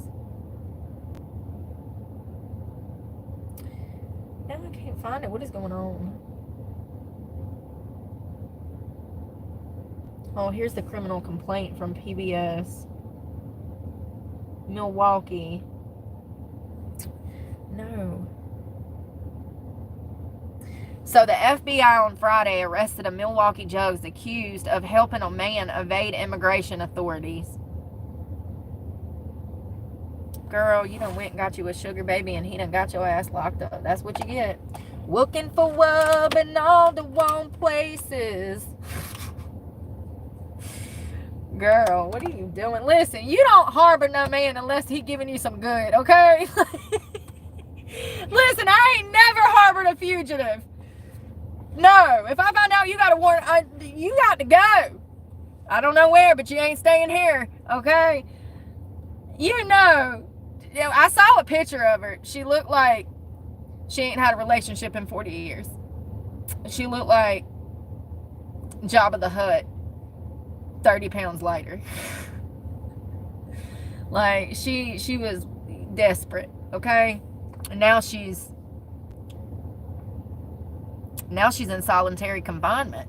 They can't put her, even though she's arrested for harboring this fugitive, they can't keep her in a regular jail. They got to put her in a solitary confinement by herself because she's a judge. So most of the people that are in jail, you see, she's already sentenced. So that's a conflict of interest to put her in general pop because they would kill her. That judge in Texas too, both of them are right now in a turtle suit, freezing in a cell that's center block with a crappy toilet. I'm telling you, this is their life right now. Both of them were arrested. They're miserable as shit right now. Hey, Lewis. It's crazy. Selling dope and putting his family on the payroll. Yep. What state are you in, if you don't mind me asking? I believe it. Where I'm from in Alamance County, there was a judge. What was his name? Brad.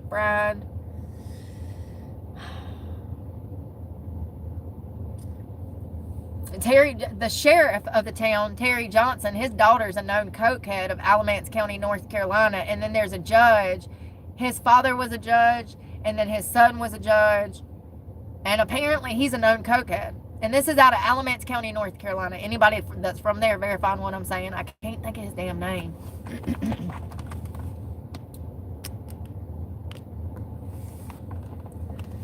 Yeah, I believe it. Most of these fools, y'all don't understand. Just because they wear that coat and they went to damn law school and blah, blah, blah, blah, blah, don't mean shit. Those people, sometimes, what I've experienced, what I've seen, is sometimes they do the normal life for the first 30 years, and then that marriage starts to go downhill, and then they start venturing out into weird shit. Cocaine, drugs, sex, strip clubs, prostitutes. It's very common, especially in men that go through the midlife crisis around mid-40s to 50s. A lot of these men used to come into the clubs. So I've seen some shit. I know what goes down. These guys that go and they work, 5-6 days a week being a judge or a prosecutor or whatever, they're always front and center in the face of the courthouse and the justice system in the county. When they go let loose, honey, they let loose. You know what I mean? They making up for old lost time. Seriously, I've seen some crazy shit. I'm like, are you trying to kill yourself right now? This is a strip club, not a mental hospital. You can't do that here, buddy. Like, what are you doing? It's concerning. I've met a lot of white collar characters that went hard when the sun went down and they was on vacation type of shit. You know what I mean?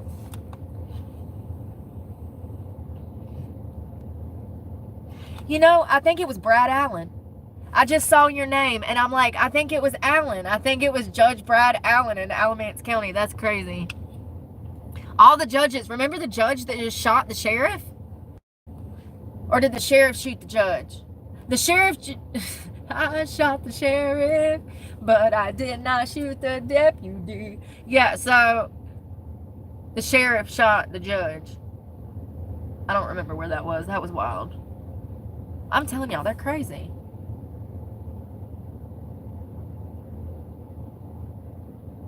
She was arrested on the courthouse grounds. How embarrassing.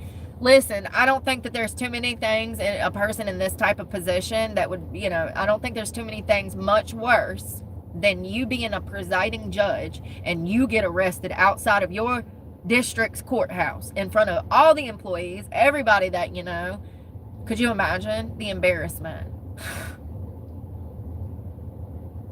The embarrassment.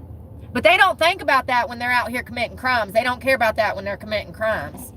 They don't think about the consequences.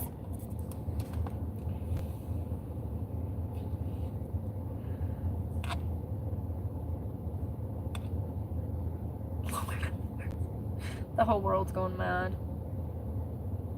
They're losing it. I'm trying to figure out how they found him.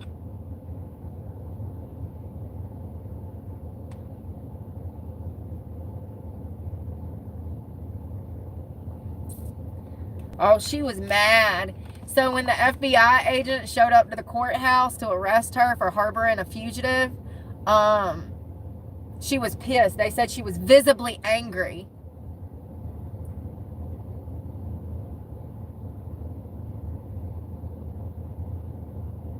She went back and forth with officers, said that they were being absurd.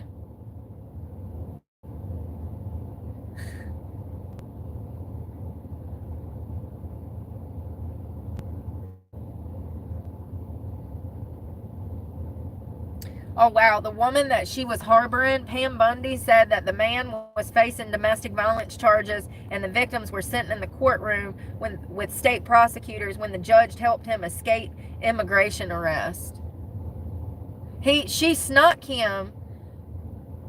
It says, after directing the arrest team to Chief Judge's office, investigators say that she returned to the courtroom and was heard saying the words to the effect of, "Wait, come with me," before ushering this Flores Ruse, which is the guy she was harboring, and his lawyer through a jury door to a non-public area of the courthouse.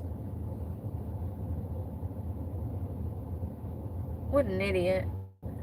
Girl, you had a good job, a nice career, mad money, and you out here messing with inmates. I mean, the equivalent is the same thing. He about to be an inmate.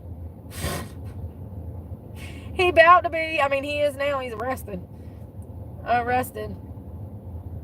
That's crazy. Don't ever be desperate like that, y'all. You deserve so much better.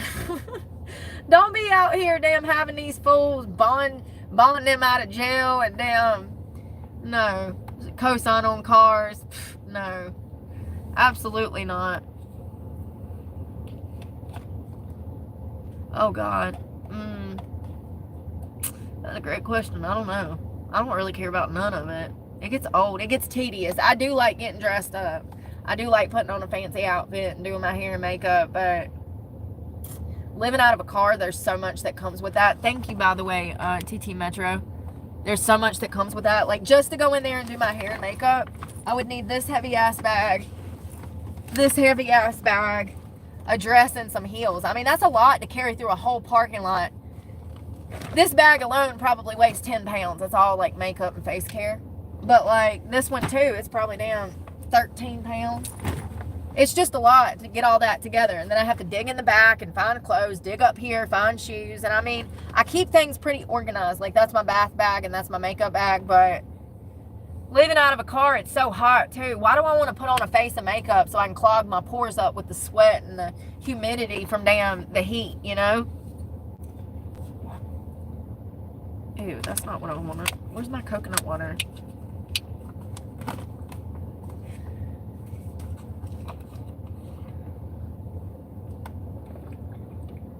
Good point, Jay. It's very dangerous to be attractive when you're living in a car. That's another problem I have, is that what am I supposed to just wear sweatpants and sweat all the time and be sick and dehydrated? I mean, it gets hot. It was 90 degrees today. It's still 87. I think it's going to start cooling off when the sun goes down, and so I think it'll get better, but 81. Oh, I can't show that. Never mind. I forget. 81. It's crazy.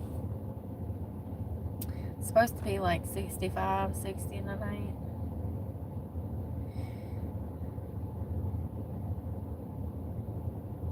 It'll still be 70 at midnight, which is still warm because 70 out there turns into 80 in here.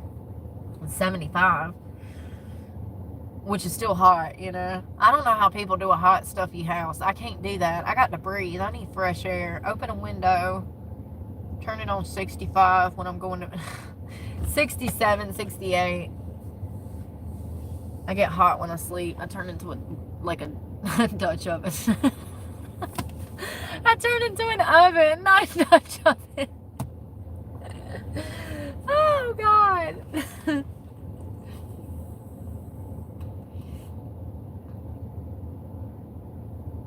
You are beautiful, Tracy. Thank you. I'm a mess. At least I showered. It took all my energy to crawl in there. It did. I didn't want to go. I didn't want to have to talk to nobody.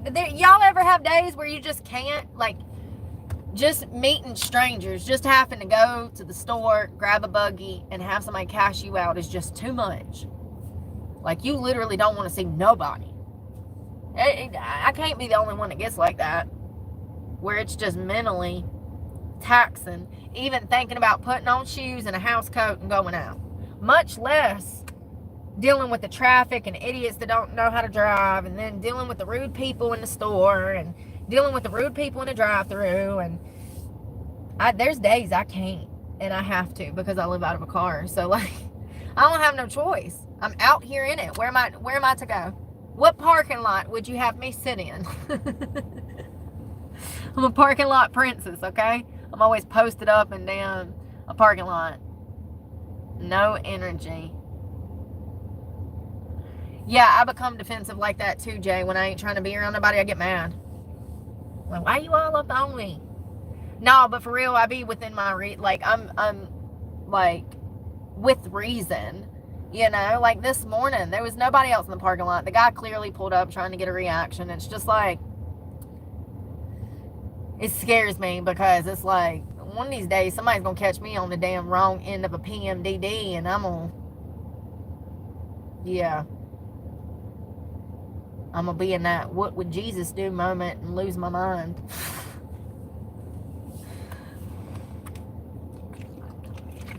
Yeah. Well, that's what I'm saying. There's plenty of room, like, on the beaches and stuff to spread out, and that's why I like going to the beach, because constipation. Is that what that said? Consumption? I hope that says what I thought it said. Y'all, I need glasses. Yeah, I can move. I guess that is a good way to look at it. It gets exhausting, though, when you've been out here and you're like almost 40. You're like, damn, this would have been fun at 20, but it ain't fucking fun at 37, fam.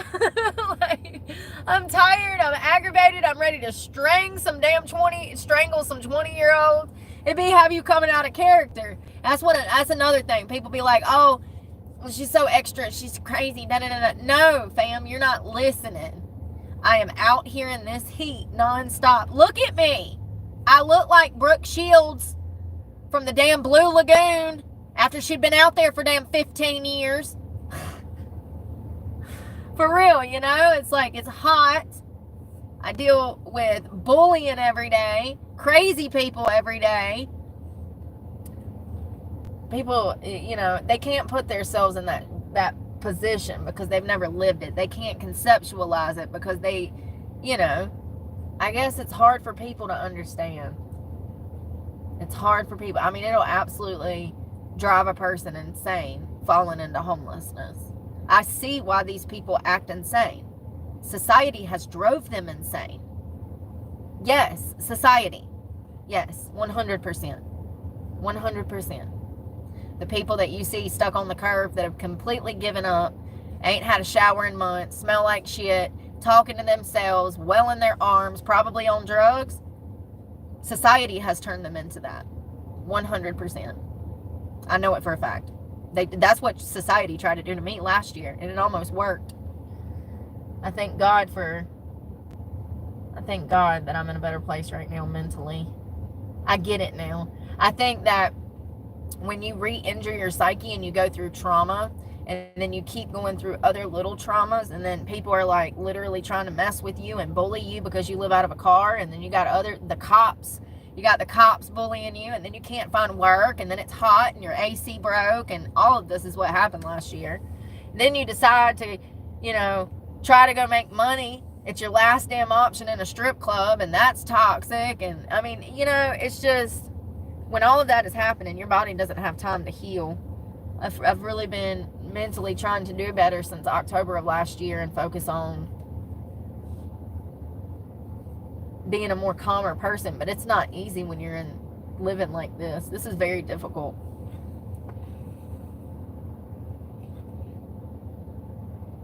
I can't afford nothing like that. I can't find a job. How am I going to pay rent? With what? My looks? I wish. No, I don't neither.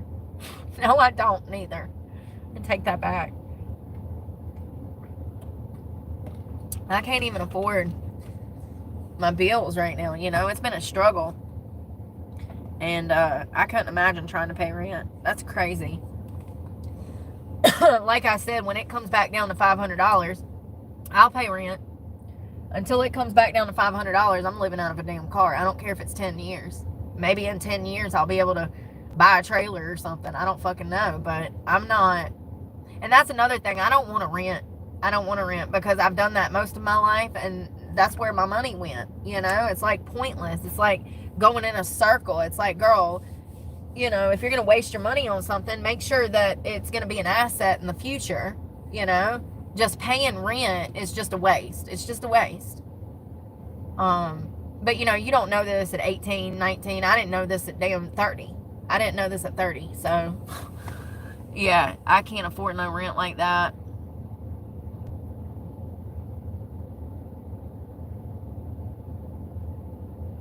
So I always have a place to see. Yeah. I think a lot of people are teetering on that line of homeless and like couch hopping and couch surfing and staying with friends. And you know, people don't understand how exhausting that is. Toting all your shit around in bags and just going through the motions. It just takes a lot. You know, when you have your home set up, you have everything at your disposal that you're going to use. But when you're homeless, you're going to be carrying all your shit in bags. So you can never find anything. You lose stuff because there's not a lot of room. It just becomes more of a task. Something as simple as brushing your teeth. You walk to your bathroom, you pick up your toothbrush, you brush your teeth. In a car, well, where was the last place I put that damn thing? You know, sometimes I'm getting better. I got a little toothbrush holder over here. This is my bathroom cabinet now. And I'm getting better at organizing now after a year and a half. I think we do a pretty good job in here. But little tasks that shouldn't be a big deal turn into a big deal. For instance, sometimes I go to use the bathroom in the morning and there's no bathroom. Why? Because nothing's open yet. Walmart doesn't open till 6. There's no 24-hour gas stations. That's part of the reason that I've been staying in that part of Jacksonville, is that I always have access to a bathroom.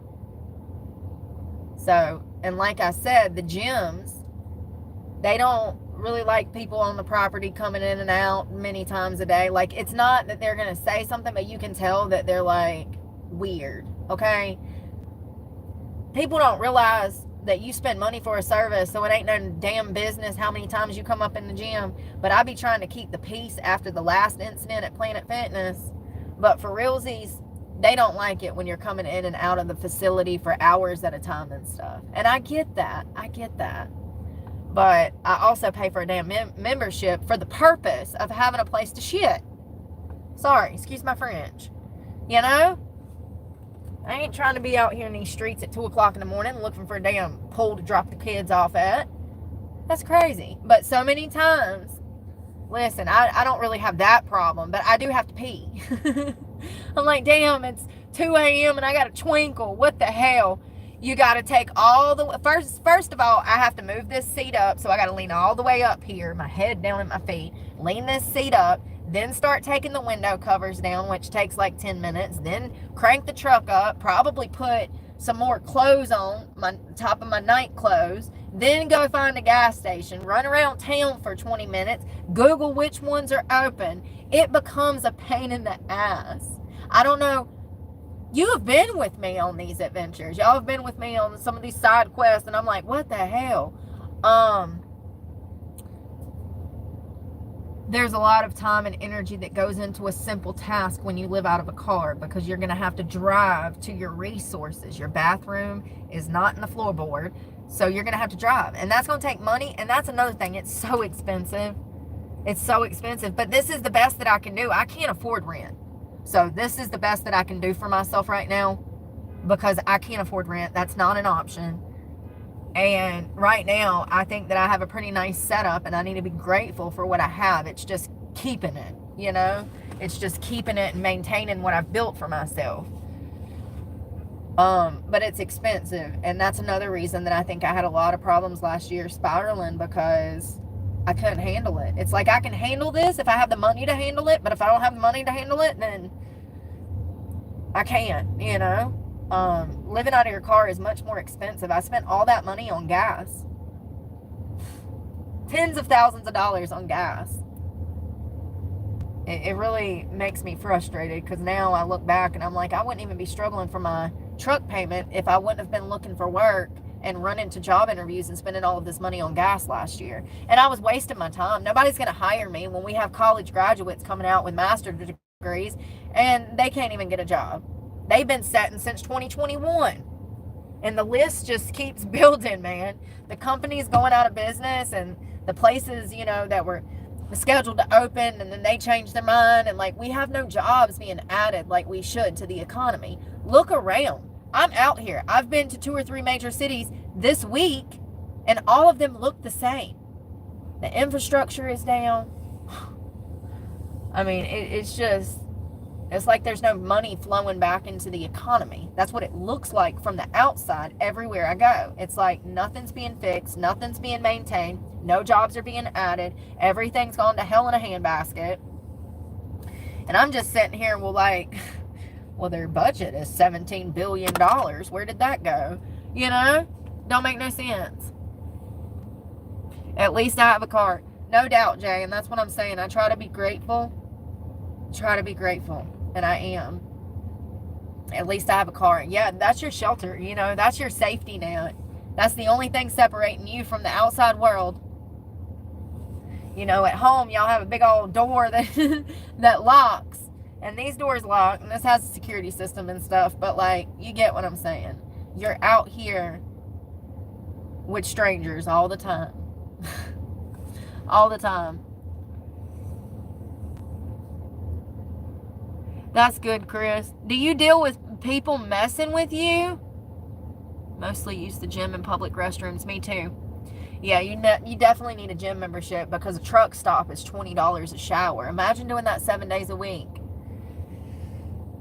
And, you know, do you have people that like try to bully you and stuff, or people that pull up in the middle of the night slamming their car doors, that they'll pull up and be blaring music, or pull up and, I don't know, just be passive aggressive? Have you dealt with any kind of bullying like that? Happens, but not often. Yeah. I really think that it happens to me because people are able to identify my truck. And like I said, it's always just like lonely guys that are probably mad at me. They take something I say personal, and then it's like, if the shoe doesn't fit, then don't wear it. But if you're out here being passive aggressive towards me, then that means you took something I said personally. And if you're stewing on it that bad, and it offends you that bad, then subconsciously, that's your awareness. That's your self-awareness trying to kick in, sir. You don't need to be mad at me. You need to be self-evaluating on how you can change whatever you were offended by. That's a personal problem. That's your subconscious trying to bring you to a state of awareness, but you take it personal and get defensive, and then you want to be out here being petty in the streets. But a smart person would think about what I said and be like, oh, you know, she's probably right. I probably do that, or I probably do drive my Subaru 20 miles under the speed limit. You know what I mean? Like, people don't want to admit that they're wrong. That's what it is. They don't want to take accountability, and they'd rather get mad and be petty. It's so childish. Thank you. You too, Tracy. Reno. Oh, yeah. See, I'm on the East Coast, and it's a lot harder for people on the East Coast. It really is. That is the truth, man. The culture out here is not like it is out west towards van lifers. But the reason that they have a culture, let me tell you why they got a culture for it out there. because rent went up and more people moved into their car. So they have no choice. What are they going to do? Lock people up for not being able to afford rent? I mean, they have. Because once they come homeless, if they need them to move, they just lock them up. So, same thing. To me, what led them to the street was not being able to afford rent in the first place. So if the law wants to lock them up because they're a nuisance to society and in the way, then that's, you know, in my opinion, they were locked up because they were priced out of rent. See how that works? It's not even their fault. But, you know, out in like Nevada, New Mexico, Utah, California, that whole area has a huge van life culture out there. And they're very accepting, from what I read online, what I see online, of van lifers. But they have no choice to be. A whole bunch of people, I think damn near 1 million people live out of their cars right now. A large number of them live out west, and they were priced out of rent and housing. And so they moved into a car. A lot of people. I mean, rent in California is crazy. Crazy. Yeah, I'm just not a California type of girl. I'm not. They're too much. It's too much, y'all. I'd be in jail before the morning. He'd be like, damn, Brooke, you just got there. I'd be like, yeah, I know, but... No, I went to California once. It was the worst 10 days of my life. We'll talk about that trip one day. That's got a lot of dirty secrets in it. I almost died. Seriously, I felt like I was going to die. Anyways, yeah, not a good experience, okay? I didn't meet any like-minded people. I met one guy. He played in the Sons of Anarchy. He was a sweet pea. Big old teddy bear of a man. He killed Opie in the show. Big, tall, bearded black guy. He said he regretted taking that part because the fans put out death threats on him and stuff when he killed Opie in the show. I've never seen it, so I'm repeating literally verbatim what he told me back like 10 years ago. He said, yeah, I was in Sons of Anarchy. I was like, really? That's awesome. Never seen it. I didn't recognize him, you know? And he's like, yeah, man, that was a tough role. He's like, the fans took it serious, and like people got too serious, and you know. I'm like, damn, really? People was beefing with you? He's like, yeah. I was like, damn, dude. I think he went on to play in some other stuff. I should find him. What's his name? Let's find him. He was a sweetheart. He was a normal guy. You could tell that he was casted because of his size. Who was the man that killed Opie in Sons of Anarchy? Randall Hightower. Is that his name? No. Hold on one second.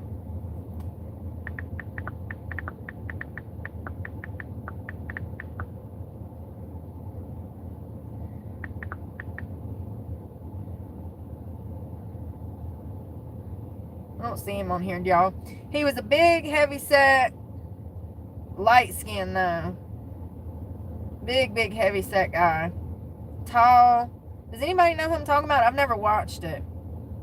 Apparently, he kills one of the main... And it was just like a cameo. It was for one episode.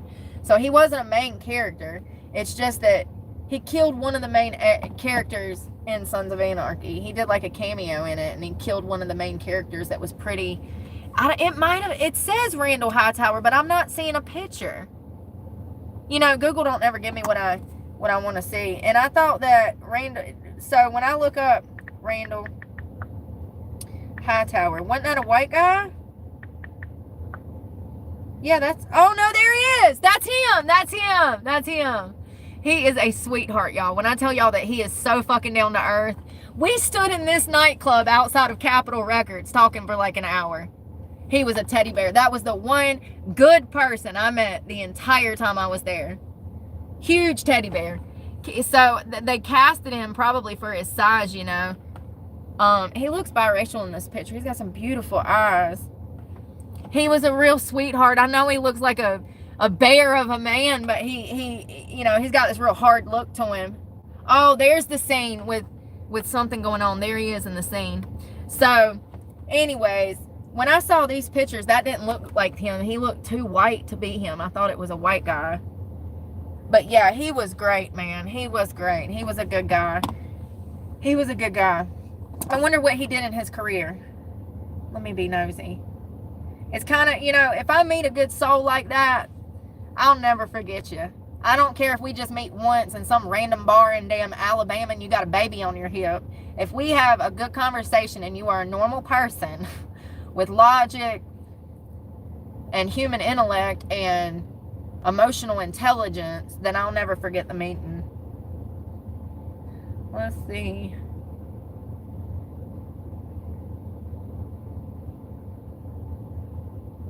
So it looks like he was an inmate in the show.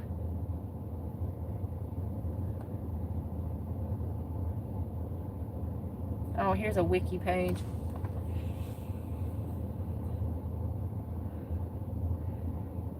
A good actress. I'd be crying all the time. Hello, May Cats. May showers bring spring flowers. I was trying to see career, but I don't see anything. Maybe he probably took his ass back home like I did. Because that place was Satan, you know? Being out there in Hollywood, those people don't operate on a normal level. Oh, he dies in the show too. Crazy.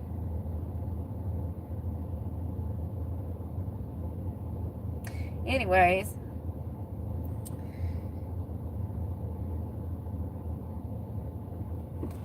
I wonder what's gonna happen tonight if I can get some sleep without my head hurting. Get some sleep so I can wake up without my head hurting. Yeah, pretty much. Yeah, my Uber driver was cool. I got in the I hopped off the plane at LAX. Like, who is driving me? I took a plane so I ain't got a car. I'm nervous as can be. Seriously. So I hop into this Uber. And the guy's like, hello. And I'm like, hello. And he's like, we're quiet for a minute. He picked me up from LAX. He was taking me to the model house in California. And he says, you smoke marijuana? I was like, sometimes. He was like, you want to stop by a shop? And I was like, sure. So he literally drives me by a shop. So back then, you had to have a card to get it. This was some back alley place, honey. I had to ring a doorbell. 2 security guards come out behind bulletproof glass. And I was like, this guy, my Uber driver, sent me in here. I said, my Uber driver sent me in here to, he sent me in here to buy dope. And he's like, oh, cool. He's like, is it the white card, blah, blah, blah, so-and-so? And I said, yeah. He's like, all right, come on in. So I walk in, and it was the first time I ever bought medical marijuana. And, I mean, I think it was medical. It could have been literally somebody's back alley pop-up shop. I don't know. So anyways, I picked out 2 strands because I wanted to try 2 different kinds. Do you know that they give it to you in like these little medicine bottle things, and you can pinch on the sides and the top will pop up? And so I remember I bought 1 gram of each, which was like, I don't remember how much a gram was. I think it was like less than $20, but I could be tripping. I could have swore it was like 15 to 20 bucks for 1 gram. Might be tripping. This was over 10 years ago. So, or right at 10 years ago. Probably a little, somewhere in there. So anyways, do you know that they stuffed those bottles full of weed instead of just giving me 1 gram? I mean, they were so packed full that 10 days later, when I was leaving California, I was having to give weed out at the hotel because I couldn't take it on the plane with me. I was walking down the sidewalk of the hotel asking people if they smoked dope so I could just hand it to somebody. And I did. I gave it away. But because I couldn't bring it back on the plane with me, they put so much dope in those medicine bottles that it was enough weed for a month. For like, it was super cheap too. I got 2 different strands, 2 grams. So it should have been like 30 to 50 bucks or something, 30 to 40 bucks. And they filled them up. They gave me like a few grams of each. It was crazy how much they give you. It's crazy how much they give you. Yeah, it was a lot. I wonder if they're going to ever do that in other states. I bet everybody would chill the hell out. And honestly, I don't know if I agree with legalizing it, because it kind of seems like people turn into rat in cages when they get access to stuff like that. They go overboard. I know I do. I know I do. Y'all, I'm not hungry at all. I think my period really messed me up this month. This shit got me stressed out. Everything does. And that's what people don't realize. Like, I'm not the type of person that can be in a relationship and then let your bullshit seep into my life. It disrupts my entire schedule. I don't deserve that. I would never do that to somebody. If I know somebody's suffering from depression and anxiety or whatever, I'm going to try my best to alleviate some of their stress, not stress them out more. Why does it seem like people want to stress you out more? Does it ever feel like that? Like people are literally going out of their way to be petty and start an argument first thing in the morning when they know you just started your damn period. It's like you're trying to push my buttons. I don't want to be around anybody like that. To gaslight me, lie to me, when I know what the hell is going on. You blocked me. No, I didn't. The first 3 times, yeah. The last 3 times, no. Why are you lying about something so mundane right now when I know good and well I didn't fucking block you? It's like, and it makes you feel insane. It makes you feel insane. I get so angry over that shit because I recognize the gaslighting. So I see what you're doing and then you're sitting there denying it. That pisses me off even more. To be able to figure out someone's manipulative game and then to throw it back in their face that you know what they're doing, they'll still stand on a lie. They ain't never going to admit that they was wrong. They're going to be like, oh no, they'll gaslight you some more. They'll gaslight you some more, honey. Shit's wild. People are messed up. I could never treat somebody like that.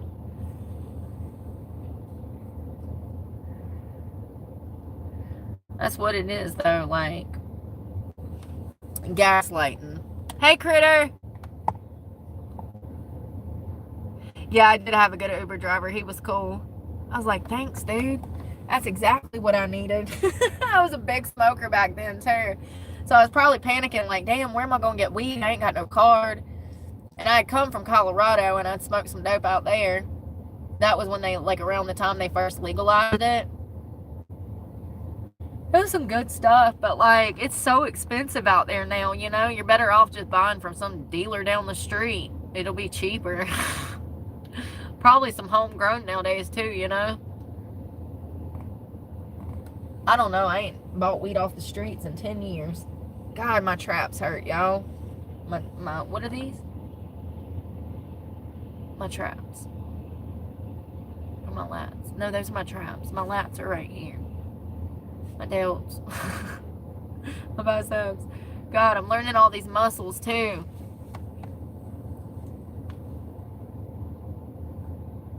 I almost fell asleep until someone mentioned weed. I know. Did I tell y'all that one time I was being chased by the cops and I had that big ass,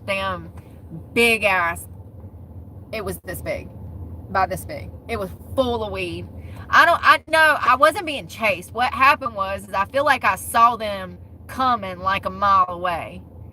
And, I think what it was, I don't remember. I must have had something wrong with my car. Probably like a headlight out or something.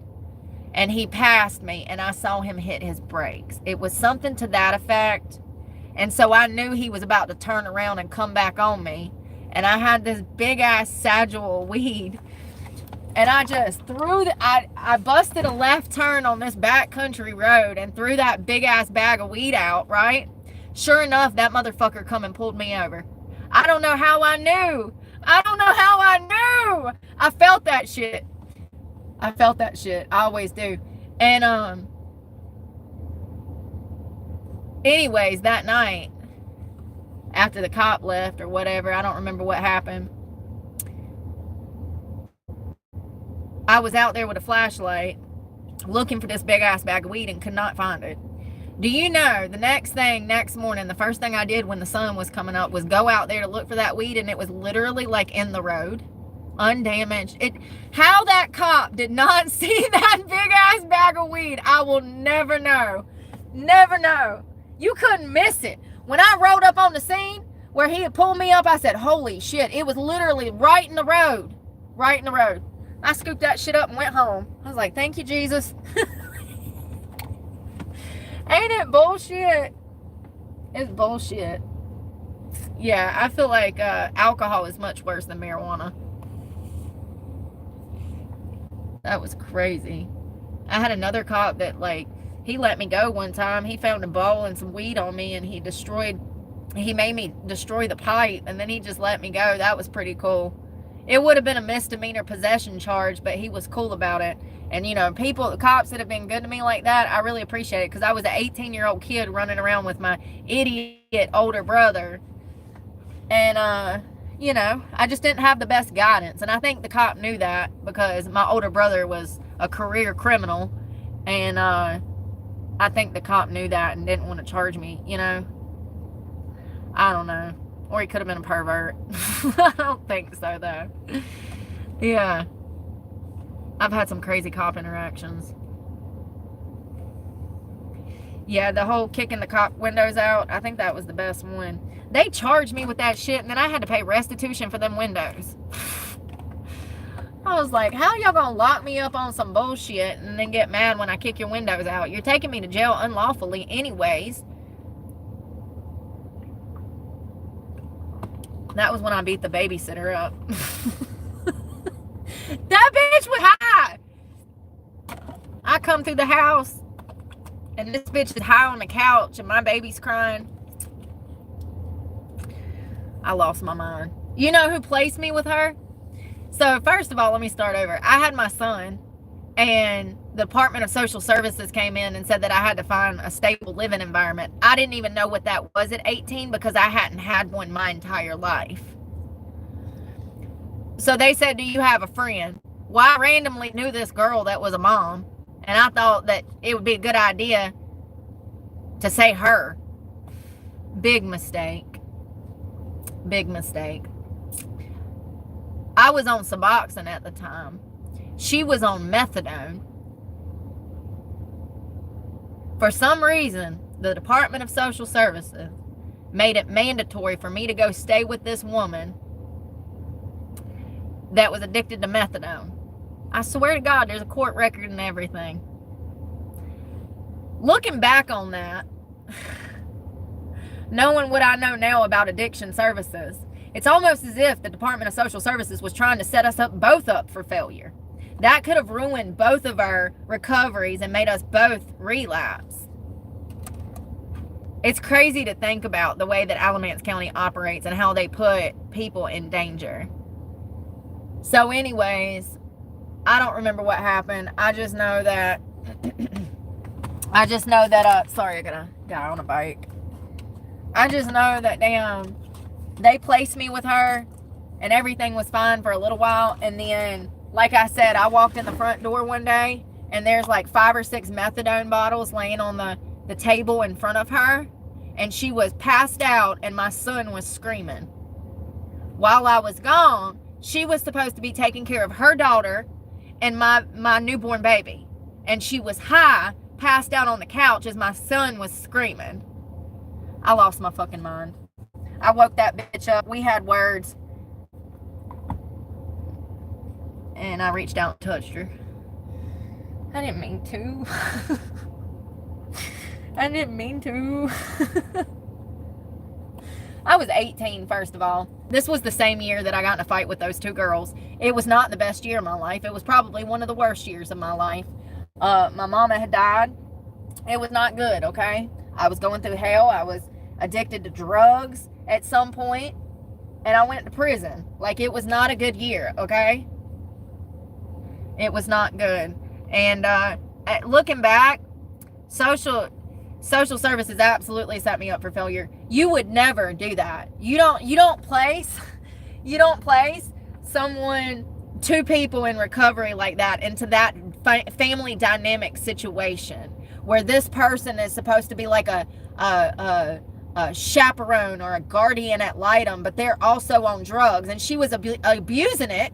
She was abusing it every day. She abused it. And I remember living there thinking, what the fuck is going on? And I wasn't doing what I was supposed to be doing at all. Probably because nobody was teaching me. Social services don't mind getting their nose in your business, but if you have a drug problem, they don't really offer the parents any kind of resources to get themselves clean. They just demand it. They don't give no resources, though. It's crazy. It's like we have a government system that is built to profit off of children, and they absolutely do. They absolutely do. They absolutely profit. And most people would be like, oh, the foster care system is suffering. They need money. Are you stupid? They get federal funding plus large donations plus kickbacks. Are you joking? The foster care system ain't financially hurting. My foot, they make plenty of money. They just misuse it, misspend it, and steal it probably. If we got mayors,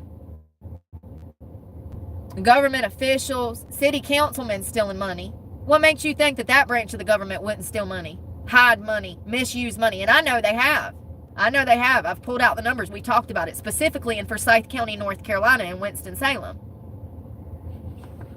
I don't know, man. I'm not saying that they have way more foster care kids that they can deal with. Foster care kids need to be adopted. That is a huge problem. What I'm saying is, though, is the foster care system is set up to be profitable for the government.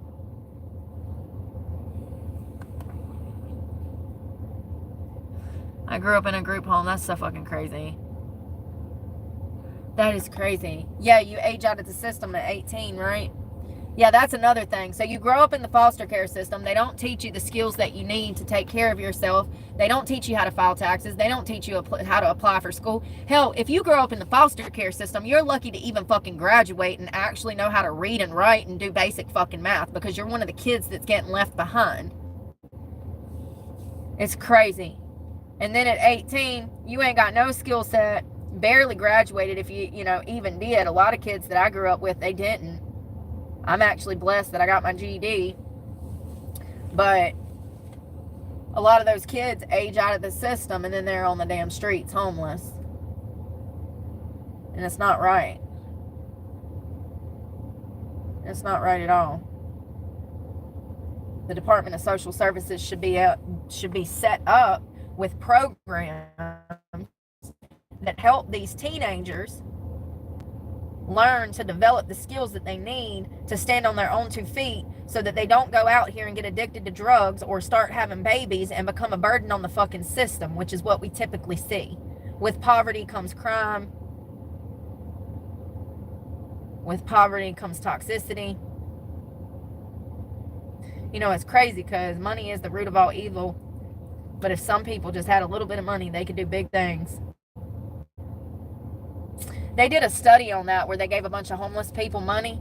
And you know what them homeless people spent that money on? What they were supposed to spend it on. They did a study where they gave homeless people thousands of dollars, and those people spent it on bills, a new car, power. It's crazy. They bought apartments. They used the money to get on their feet. They've done studies on this. If you give people a large sum of money, they actually, more often than not, if they're normal people that are not struggling in active addiction, and they're, trying to provide for their families, what we see is that they actually use the money what they're supposed to use it on. I don't think we should just be everybody, but apparently Trump wants to give women $5,000 to damn have babies, and I'm just like, you need to add like 6 more zeros, homeboy. $5,000. You got me all the way fucked the fuck up. Okay, I was sick as hell, and no, $5,000. They're trying to give people incentives to have kids. So there's rumors flying around on the streets that they're going to give $5,000 to women to have children. I'm sorry. I feel like a little disrespected that you think that you can put a price on this womb. Welcome to 2025, where your womb and my womb has a price. Lord. It is kind of an insult. $5,000? What are we supposed to do? Feed them for 2 weeks after birth? That $5,000 won't even get you through the hospital visit, fam. Do I get to take my baby home if the $5,000 doesn't cover my hospital bill? They gonna hijack my kid, you know? $5,000. How much a typical hospital bill to push out a baby nowadays?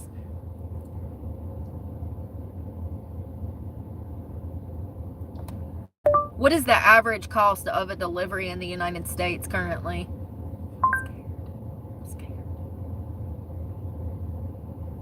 $22,000 for a C-section, about $13,000 for vaginal delivery. And you know it's more than that. I've seen some people on here on YouTube. There was one woman that pulled out her thing. Y'all, it was in the tens of thousands of dollars. Tens of thousands.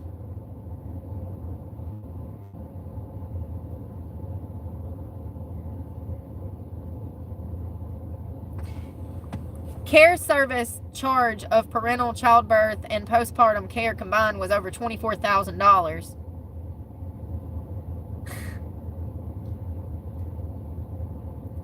Yeah, that's crazy. $5,000. I mean, I get what he's doing. He's trying to damn give an incentive to people so will, you know, have kids. But like, I think he's got to up the ante and realize that most people are not in a financial, most people could not put themselves in that kind of financial bind for just $5,000. It's crazy. I don't know. Do they also get like a huge tax? Do you also not get to pay taxes? I mean, do you not have to pay taxes? I mean, if I can get the $5,000 for the baby, and then I don't have to pay taxes, and then I get like a discount on my mortgage and a discount on my car. Shit, who am I kidding? I'm gonna need a whole house and a whole car plus $50,000. That's crazy. That's not enough. That's crazy. That wouldn't even get you through the first year of anything, formula or diapers. Let's go use the bathroom. I'm gonna take my meds and go to bed. I'm glad that I went.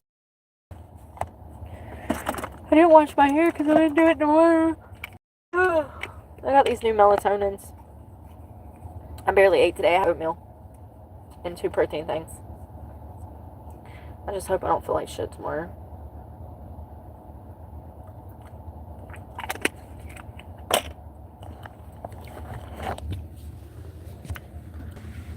I'm probably going to have to drive across town when I go to sleep because I've been sitting on this side of town for way too long. And like, you know, people recognize my truck. And that's when shit goes down, is when I've been sitting somewhere too long and it's like people see me and they want to fuck with me. Man, if they had some of them egg rolls up in here, I could probably eat one of those. But I doubt they do. Let me see if I got a card. Y'all, I don't know what I'm going to do. This whole situation today has stressed me out so bad. And that's what I'm saying. I don't want to be in near anyone that's going to put me into the state that I'm in right now. Like, I don't deserve this. You're honest with people. You try to be open with people. And then they damn gaslight you and call you a liar and have no concern. And it's just like, this is crazy. It's like I'm going to die alone because nobody has any realness to them. It's really disturbing to me how people think that they can throw money at me and I'll just comply. What the fuck is that? Do you not know who you're dealing with? I'm literally made my whole life about being, hold on, defiant and standing on ground and going against the grain and doing the right thing. That whole proposition. I didn't get that. Could you try again? No, girl. That whole proposition, the thought of that whole proposition is not even in my character. You know what I mean? It's just frustrating.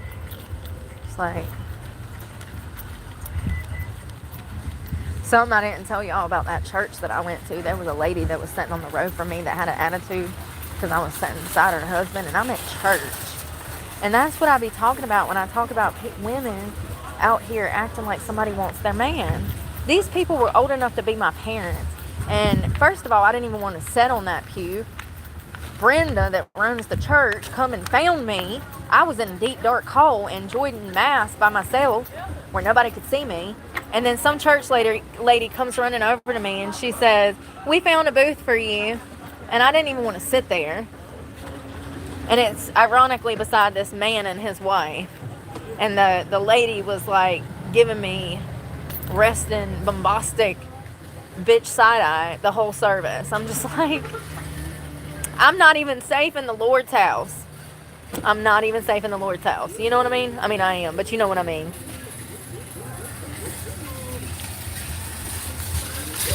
What's trashy is to go to church and be so unconfident with yourself that you're literally over here. I mean, she had it written all over her face. She's mad. What are you mad about? This is church service. What are you mad about? We're at church right now. And at one point, I feel like you got a little bit of Satan in you, girl. You might need to go into confessions. It was crazy. I was like, oh, this is why people don't, you know?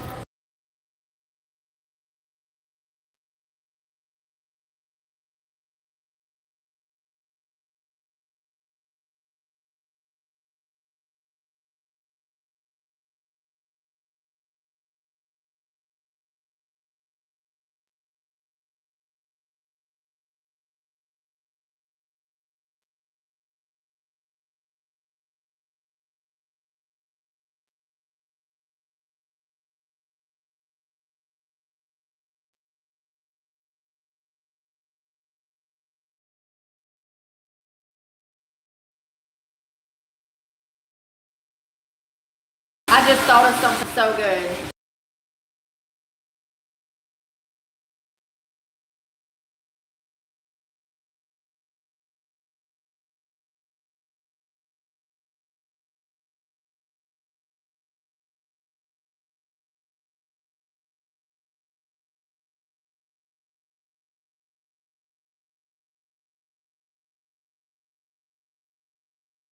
Ain't it crazy? Have y'all ever seen how somebody will say, oh, don't fool with her, she'll cut you out of her life? The reason people do that is because people are toxic. But why? How does that get turned around? Like, oh, you know, well, don't cross her because she'll cut you out of her life. Or they try to turn it around like I'm a savage, like I'm the bad guy. No, I cut you out of my life because you were toxic and you were being negative, or you kept repeating the same behavior that was crossing my boundaries, or you kept violating my trust, or do you see what I'm saying? But it gets turned around as like, hold on, the music.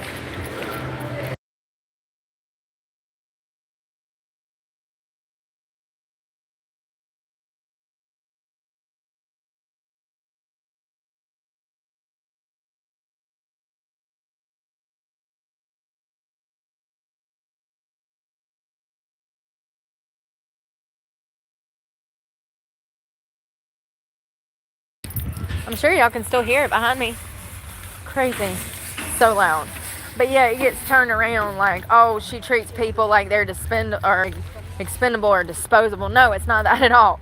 It's that I don't play mind games, and the moment that you show me that you do, I'm out the door. It's as simple as that. You know? And it gets around on me like I don't appreciate, you know, people. And that's not the case. It's that I can't deal with the pettiness, the disrespect, the crossing. I can't deal with that. I mentally cannot. Mentally cannot. But I like how people try to use that, like, oh, she'll cut you out of her life, and don't say the wrong thing, she'll be gone. Yes, because you're being disrespectful. Yes, you know, if you can call me paranoid when I've actually shown you that people are stalking me, then yes, you're like crossing a huge boundary. Like, you're gaslighting. That's toxic, and you're not getting it. So, yes, you have to cut people out to protect yourself, because they'll drive you insane, and they love to. They love to. They get pleasure out of this shit. They get pleasure out of making you miserable. They sure do. And the moment that you see that, the moment that you recognize that they get pleasure out of your pain, you have to get away from somebody like that. They're controlling, manipulative, and they'll harm you more than anybody else you ever met. I'm telling you. I'm speaking from personal experience. The closer they get to you, the more power they have to harm you psychologically. If dealing with somebody that's untrustworthy like that, and it makes them dangerous. It does, because they have the intent within them to do bad things to you, and that makes it dangerous. Why are you telling my secrets?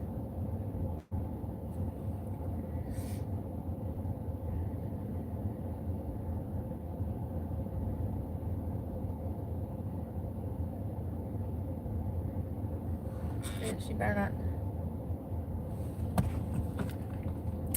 I'm gonna try to go to my parking spot for the night. Oh, I got this guy walking by.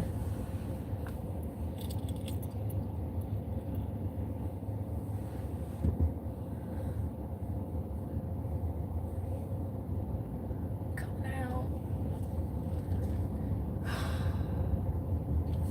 You know, one thing about me is I have a really hard time eating. And I've noticed that, like, in the past, people would get me upset so that I wouldn't eat, so I'd be sick. Like, that's so evil to be with somebody like that would start an argument so that you don't eat, so that you're sick, just so they can get pleasure. It's crazy.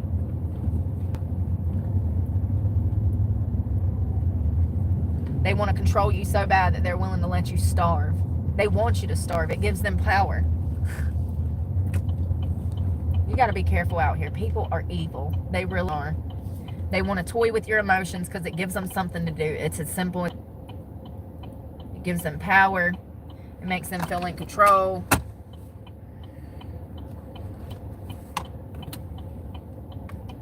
You'll never find anybody to love you as much as you can love yourself. And you'll never find anybody to love you until you learn to love yourself. What was that saying I said earlier? I really like that about heaven and hell. The road to heaven, the road to heaven feels like hell. The road to hell feels like heaven.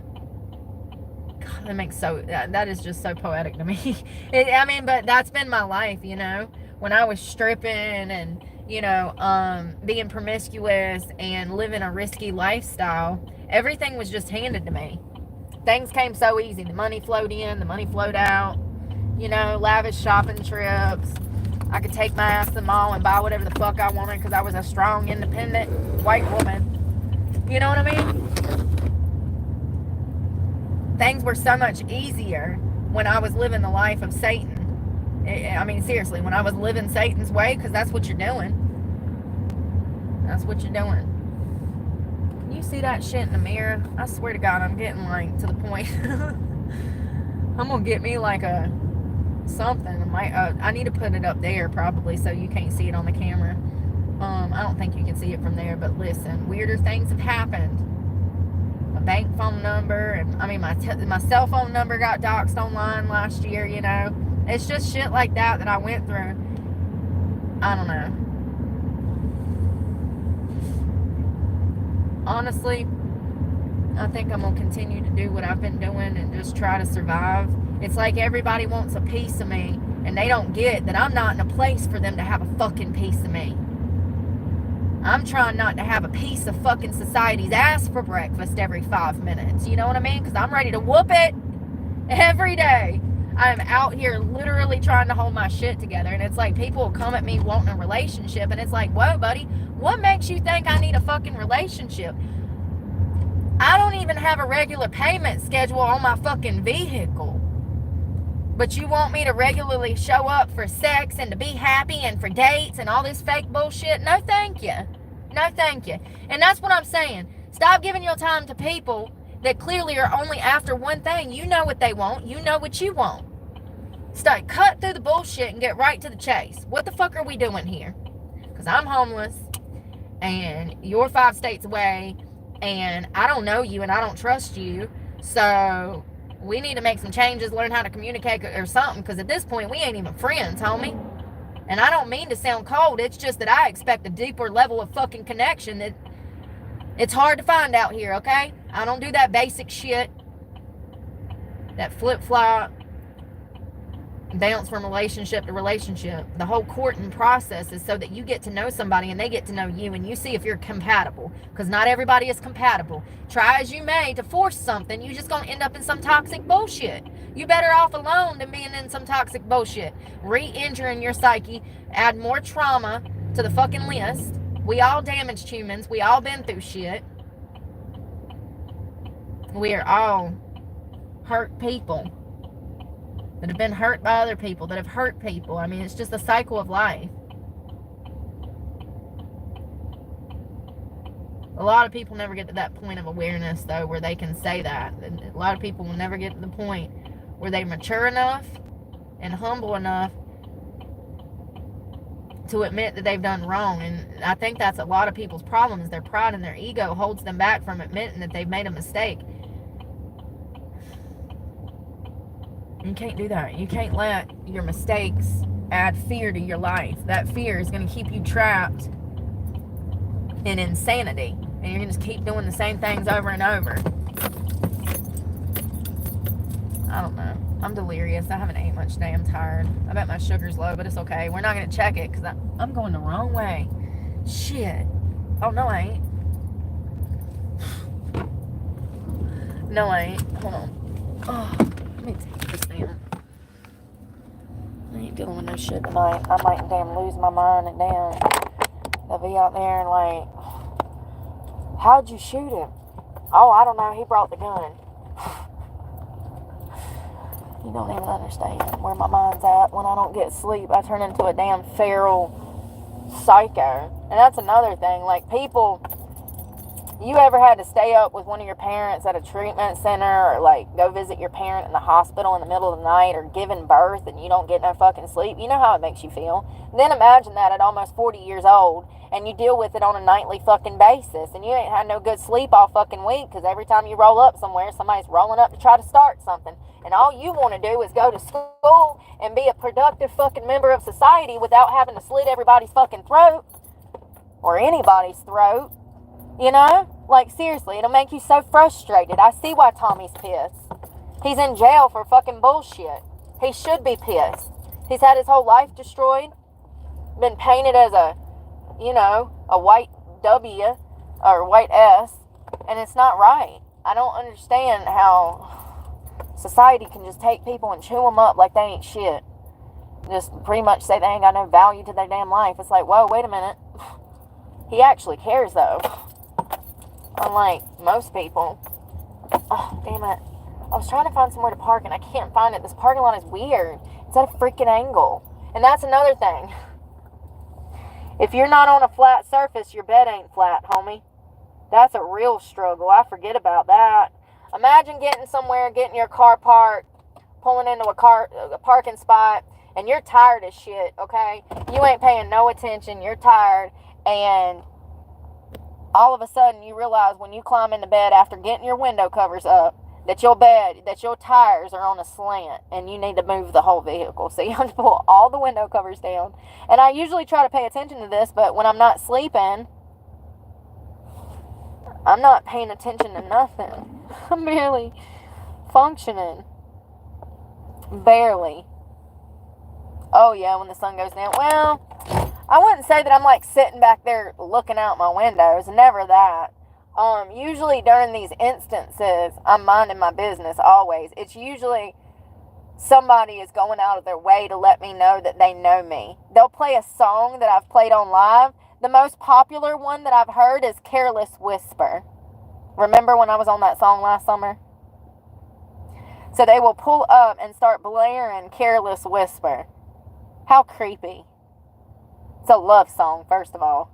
Second of all, how creepy. It's shit like that. And it's, what it is it's, I've read about it online. They've done case studies on it.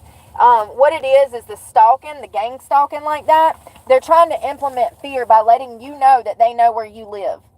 Because you're in a car.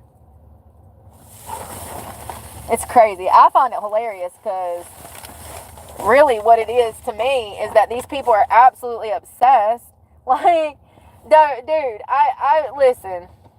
There ain't too many people that I would seek out and stalk down like that. I don't have time to be wasting my gas money on some dude off the fucking internet. That's crazy. You out here spending your paycheck on hunting me down, but you ain't no stalker.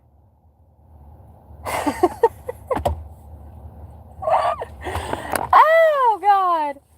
Life is crazy, ain't it, y'all? They don't even know they're stalkers. Just like the ones from the internet.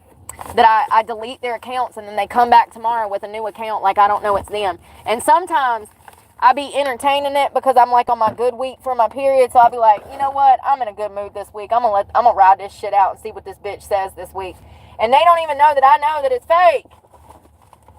And you know, it ain't long before they come back with the same rhetoric that caused me to block them the first time. And it's like, if I literally blocked you because you're childish, you're immature, listen, a lot of creators, they don't block it. They just listen to whatever. I'm not doing that. I'm not doing that. My kids are going to be looking at this one day, looking at how I allowed people to treat me. And hell no. Hell no. That would be teaching them to have no respect for themselves, to allow society to walk all over them. Hell no. We ain't playing them games.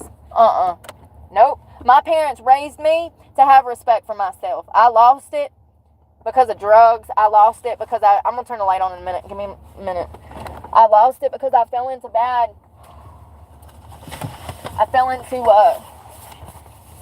choices. But one thing about my parents is they always taught me to stand up for myself. And matter of fact, if I didn't, I'd get my ass whooped by them if I got my ass whooped by somebody else. So, you know, it was either get out there and freaking fight, or I was going to have to fight with my parents, you know? So I got out there and fight. And I'm glad for that. That's one of the, I'm literally so happy for that, because if they wouldn't have done that, y'all, I'd probably be in a fucking mental hospital right now on like 50 medications being turned into a fucking guinea pig. You don't understand. You don't understand. It's only because they taught me to fight, metaphorically and physically, that I've survived. 100%. Without the survival instincts that they taught me, I would be dead. Ouch. Was that you? No. What was the other one? I'm trying to get these window covers up. I can't find my phone, and I can't really have the lights on here long, but I don't want to give my spot away. I saw a bunch of homeless people around here this morning, but it's okay because I just want to be where other van lifers are. That's another thing. If I do find other van lifers, then like, it seems like it's a little quieter, but out at the beaches, there's not been a lot of van lifers out there. So I've just had to deal. I need to go to the car wash tomorrow and like put my pillowcase. I ain't even got a pillowcase. I'm a hoodlum. Do you look at me? I ain't slept on a pillowcase without a pillow without a pillowcase in a long time. I said, God, what am I on drugs again? Seriously. What the hell? It's right here in this clean laundry bag if I just put the shit up. I don't see it, so it ain't gonna happen tonight. You know what I mean? If it was on top, I would have put it on, but it ain't on top. It's at the bottom of the bag, and I'm tired.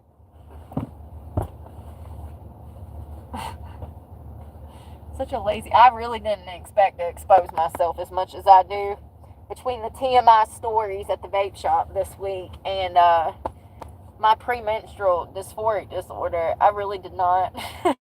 When I opened this channel, I did not envision it going on the path that I'm going, if I'm just being honest. Like, we've had some adventures, y'all. I was not expecting this shit. None of it. You're like, what shit? I'm like, all of it. Everything. Yes. No, I really wasn't. When I started this channel, I had no clue. I just knew that I wanted out of that situation I was trapped in, but I really didn't foresee being the TMI share queen over here. But, you know, the more you talk about things, the more we can learn about things, and the more that we understand things better. And I think that that's been a problem in past generations, where secrets were kept, and that does a lot of damage to a person. Like, when they didn't tell my brother that he was adopted until we were like 10 years old. You know, that does something to a kid. It's really messed up. I don't believe in keeping secrets from kids. I don't. I think they should know the truth about everything. Even if, you know, unfortunately, even if one of the parents is trying to hide something, I think they deserve to know. I think it's important to have mature conversations with them and be realistic with them. And it's so important to guide them in the right direction. I didn't get none of that as a kid. I don't know where the hell I get it from now, but I didn't get none of it. Maybe that's where I get it from. It's like, damn, I can identify what I needed now as a child, and I understand where everything went wrong, maybe. I don't know. But that's absolutely what I needed as a child. It's what most kids need. Affection, care, kindness, guidance, discipline, tough love, reward. I'm trying to get this window cover up. Oh, there we go. Alright. I think I got everything up. Yay!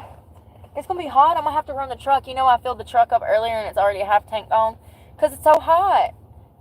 It's still 82 degrees. Look. Damn it, Bobby. What the heck? My back hurts. 82. Don't that suck? Big old monkey balls. I have to run the truck for a little while, you know, because God knows I ain't going to bed with it damn that hot. If it's 82 out there, it'd be 90 in here if I cut the damn truck off. This is a problem that I'm having, and it's going to be like this everywhere this summer, and I don't know what the hell I'm going to do. And now I got new stress, because I done damn do what I do, run away from people. I'm like, fuck that truck payment, I ain't dealing with this toxicity, and I block the fucking number. What I always do, I ain't dealing with it. I ain't putting up with it. I can't. I mentally cannot. People don't understand it. I cannot deal with the toxic shit. I can't take any more psychological hits to my psyche. It's like people really be out here trying to drive you fucking crazy. The gaslighting is unbelievable. And the moment that it happened, I was just like, I was so disappointed. I was just like, I was crushed. I really was. I was like, oh, here's a normal person. Like, oh, he helped me. He didn't ask for anything. I always eat my fucking words. Then the sex questions started. Then the freaking, man. Then the gaslighting. Then the lying. And I'm just like, wow. Wow, it don't take long, does it? 90 days. Thank you, Steve Harvey. If you ever did anything for me, that damn book was a 10 out of 10. I read a Steve Harvey book. He talks about waiting until marriage and stuff. Great book. You should probably buy it for your kids. Yeah. Changed my life. I've been celibate since. It was like math equations were popping out of my head when I was reading this Steve Harvey book. I think it's called I don't remember. Epic shit. Life-changing. I don't know when he figured this out. There had to have been some psychologist that wrote that book, not him. What is this Steve Harvey love novel book about waiting 90 days? The 90-day rule book. The 90-day rule book? Yes. Act like a lady, think like a man. That's the name of it. Act like a lady, think like a man. That book is so good. So good. Life-changing. Life-changing. I'm telling you. If you don't value yourself, if you don't think that you're worth the wait, you should read that book. Yeah, good shit. So that's where I got the whole 90-day rule from, and I just picked that up like 3 years ago. So, I mean, baby steps, okay? Baby steps. There's absolutely a way to date and properly date and date for efficiency and longevity. Those dating apps are not for longevity. Those dating apps are dangerous, honey. I wonder what the statistics are behind those. What's the probability of getting an STD from a dating app? What's the probability of getting an STD from somebody off of a dating app?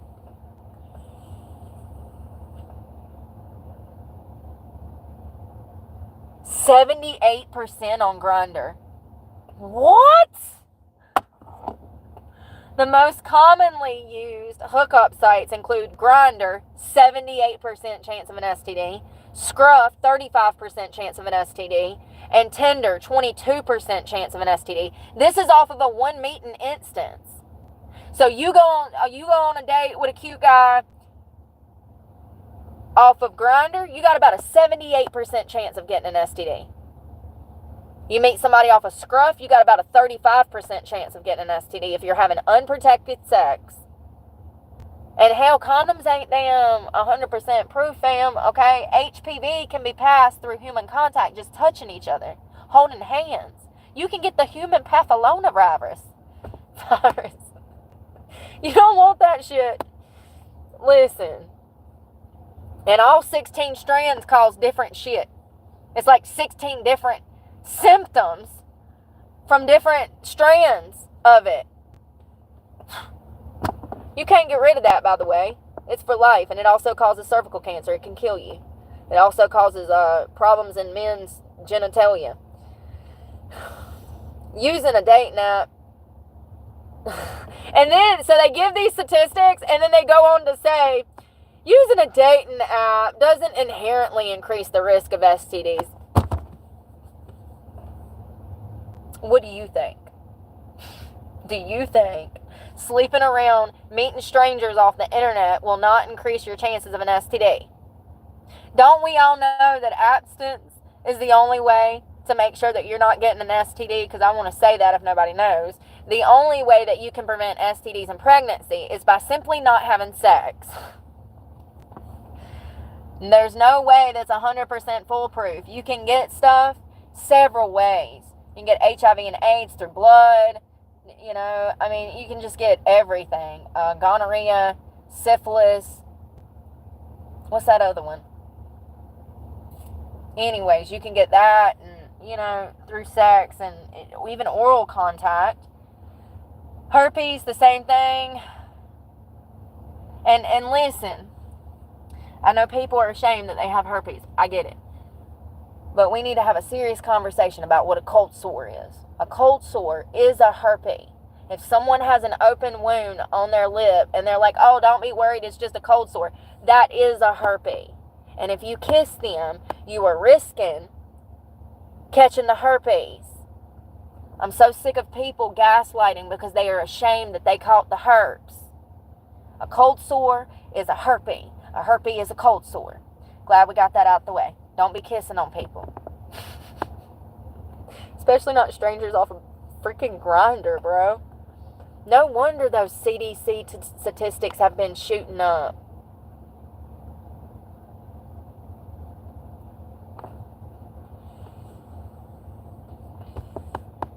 And Google aids in this shit. Look at this. Look at this. Come to Miami on vacation, leave on medication. They said that the Jersey Shore house, that they were passing around herpes simplex medication and stuff. Herpes medication at the Jersey Shore house like it was candy. Because everybody had the herpes. And the smush room was always busy. And y'all, yeah, you know, when they were filming, herpes is easy to catch. All it takes is skin-to-skin contact, including areas that a condom doesn't cover. You're mostly contagious when you have blisters. Lovely. Syphilis carries the highest risk for both vaginal and anal sex, with gonorrhea the second most common STD. Most contracted during a one-night stand. Sorry. I'm just trying to beat it into your skull to love yourself.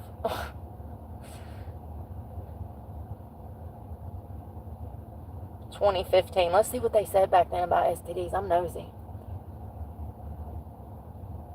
Oh, God, this poor kid. This was in 2015. I wish we could talk to him now and see how it went. I'm 19, and I'm going off to college in the fall. A bunch of my friends are on Tinder, and I am too. But I have not met anyone yet and have only been looking. I'm concerned that my risk of getting an STD. Yes, honey, yes. I hope you didn't get nothing. They say, great question. Tinder is a location-based casual hookup app. You don't say.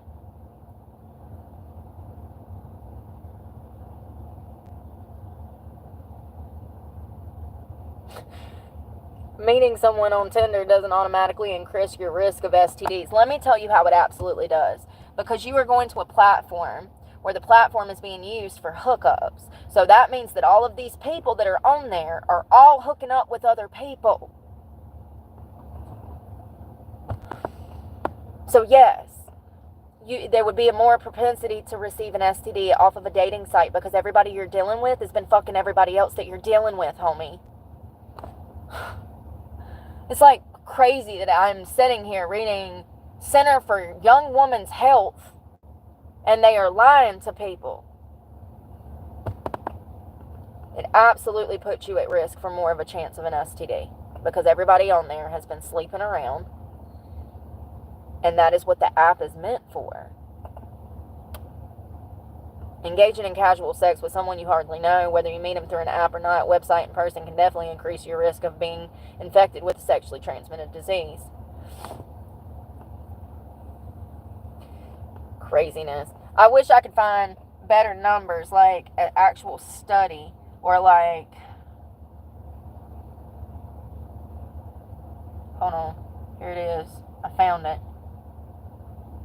Where do dating apps and hookup apps fall into STD law? This is what I'm saying. Y'all know there was those gay guys that went on the podcast telling other Tinder hookup guys that they didn't need to tell their partner that they had an STD. Did y'all see that? The like guy, he's like trans man. He had a beard and makeup on. I don't know what he is, okay? He's on a podcast and he tells another podcaster, yeah, I don't tell my partners that I'm HIV positive. And the guy is like, what? And he's like, yeah, it's none of their business. You know, millions of people heard this. Millions of young people that now probably think that it is socially acceptable to lie to a partner about a sexually transmitted disease. Do you know that that is a felony in some states?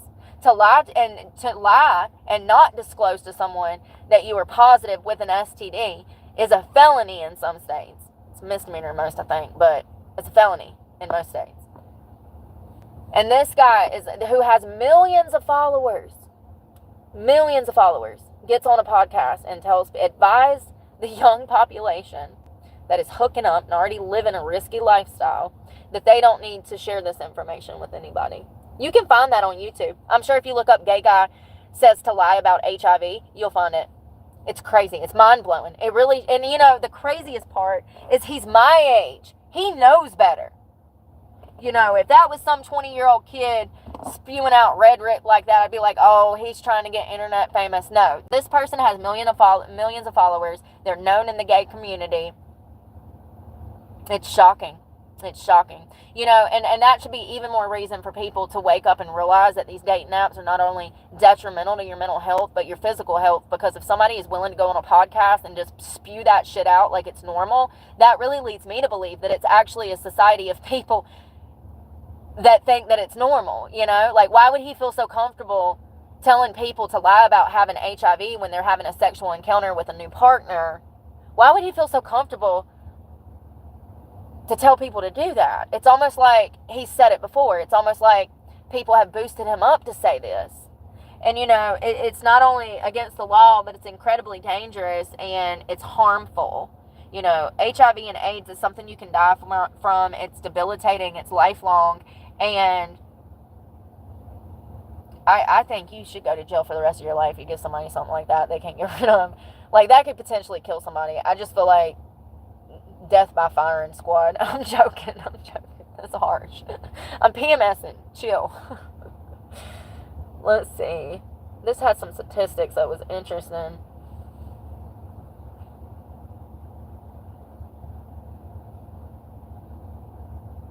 There's been more than 30 billion matches on Tinder. I can't even find one. And y'all done found 30 billion? Y'all didn't find shit. Y'all found an STD. Well, Tinder is made for hooking up. It's not made for finding the love of your life. It's made for finding a hoe for the night. That needs to be on a t-shirt. We're not here to provide you with the love of your life. We're here to provide you for a hoe for tonight. Tinder! Trademark it. I need some proceeds. For real. That needs to be a whole I mean, listen, I'm not agreeing with it, but that was pretty smooth. Tinder has almost 50 million active users. Oh, it's worse. I thought you only had 30 billion matches. 50 million. Okay. Billion, million, they're different. Oh, got them. All right, as per Vox, VOX, Tinder has almost 50 million active users in the United States and could be one of the significant contributors to the spread of STDs. Gee, you think? I bet you years from now, if we look at numbers from like 2012 to 2022, I bet those numbers doubled. Like the STD numbers, the number of people using these apps, the number of people hooking up and having one-night stands, I bet it would be crazy. It would be mind-blowing. Those dating apps really built a culture of promiscuity. Nailed it. In this country. I can't believe I said that. Did I say it right?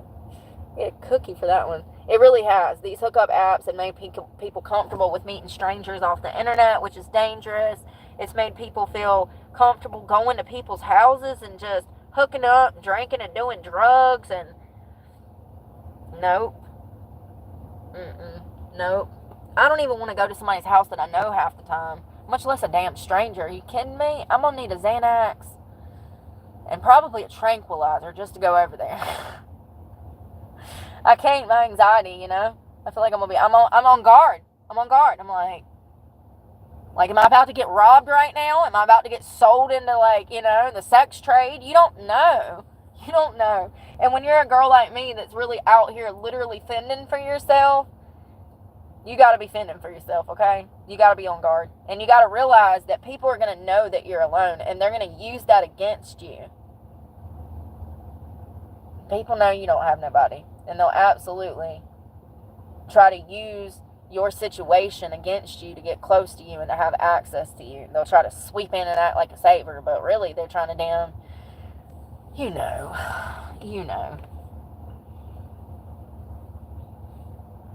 Here we go.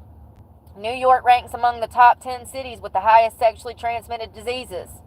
According to the Center for Disease Control, I told y'all the CDC has been putting out warnings all year on STDs. Apparently, the CDC in the United States, the number of cases of syphilis increased 45% from 2016, and chlamydia cases went up 52% since 2016. So I was right. Well, I said 100%. And this is from, what year was this? From 2016 to 2022. I bet if they did it from 2016 to 2025, I bet that it would probably be in the 60s or 70s, because from 2022 till now, the past 3 years, they've really come out the closet. The freaks have come out the closet really in the past 3 years. If we think about it, have they not? So just imagine how much they're out here fornicating, honey. Everybody is so over-sexualized and overstimulated and weird, okay? That's crazy. 52% and 40-something% syphilis and gonorrhea. It's the dating apps. It's the porn that they watch. Oh, I was right. I'm always right. In the same way, syphilis cases associated with stillbirths and deaths among babies born to mothers who have syphilis have skyrocketed 235%. So there's babies being born. So I was right. I said 100%. But this is babies being born to mothers who have syphilis. Those cases have skyrocketed 235%. That's crazy. Since 2016 to 2022. The cases of syphilis and gonorrhea are rising dramatically, with almost 2/3 of all reported chlamydia infections being found in 15 to 24-year-olds. What? Considering Generation Z, a generation that grew up digitally, digital technology plays a significant role in their lives, including their sexual relationships. What did I say? The phones are raising them, the porn, the damn bullshit, man. The shit. Why are they out here having sex at 15? Nobody's concerned with that? You don't think that's like 20 years too young? Because I do. Another report stated that 76% of the group of Tinder users reported contracting an STD or a STI through the app. I'm done. We're supposed to be partying it and drinking and getting STDs tonight, and I'm over here stressing about humanity's genitals. Oh, God, I'm stressed about humanity's genitals. Listen. We're supposed to be having fun. This is stressing me out. I knew it, though. It's pretty bad, y'all. Pretty bad. I would just, like I said, there's 78% chance if you go on Grindr and you're having unprotected sex that you're going to get an STD. You know, the way that it was described to me many years ago by somebody that I dated and I was close to, every person that you have sex with, you're really having sex with every person they had sex with, and they're having sex with every person you had sex with. You know what I mean? If you think about things that way, it'll help you keep your legs closed more. Like, I know you're one person, but you slept with 25, so I really don't feel like taking on 26 new people into my body right now. You know what I mean? You know what I mean? Like, I don't know. You got to think about that, because you don't know the last time somebody had a sexual partner. They could be lying just to get it on, and most often they do. You know, I think people need to be careful, and you can't trust nobody. And it's one of those things where if you go to have sex and this son of a bitch ain't reaching for a condom, you probably shouldn't be having sex with him. He's not practicing safe sex, and that tells you a history of his behavioral pattern. If he's not trying to wrap it up with you, what makes you think he wrapped it up with the last two? You know? And her too. If any girl is out here trying to have unprotected sex with you, that's a red flag, homie. That's a red flag. Huge red flag. Like, listen, it's one thing if you're married. It's a whole nother thing if you're doing hookups. And I just feel like you have to completely live a separate life when you're doing hookup life than you would if you were doing married life. And it's stupid to implement married life into a hookup situation anyway. Why are you having unprotected sex? Do you want to die? Do you have a death wish? Like, you can't be playing these games because people ain't honest and they want what they want and they don't care if they give you a STD. And hell, if it's a hookup app, you gonna screw them and then not be able to find them. Now you got the gonorrhea herpes and you can't even find the SOB that gave it to you. You didn't even know his name. He said it was Dominique, but and then his profile's gone. Lord. This coconut water was weird. I hope it won't bad. I guess we'll find out in the morning if I'm throwing up or worse. Or worse.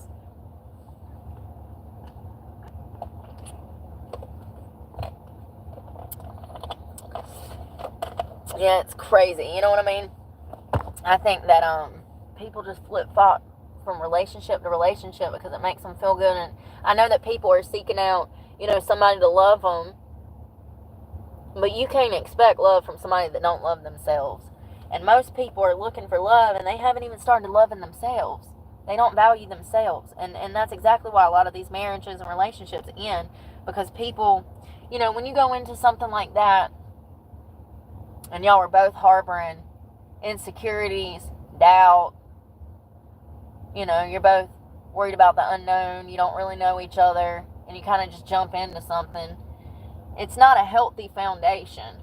I think that loving yourself is the healthy foundation that you need when you're in a relationship, when you're just getting started. If both parties are not stable, it's going to be a tumultuous relationship, eventually. It might take a little while to get there, but you have to have a stable foundation and be in a healthy headspace and a good spirit. You can't do that if, you don't love yourself. It's so important to love yourself. Appreciate yourself. Learn who you are.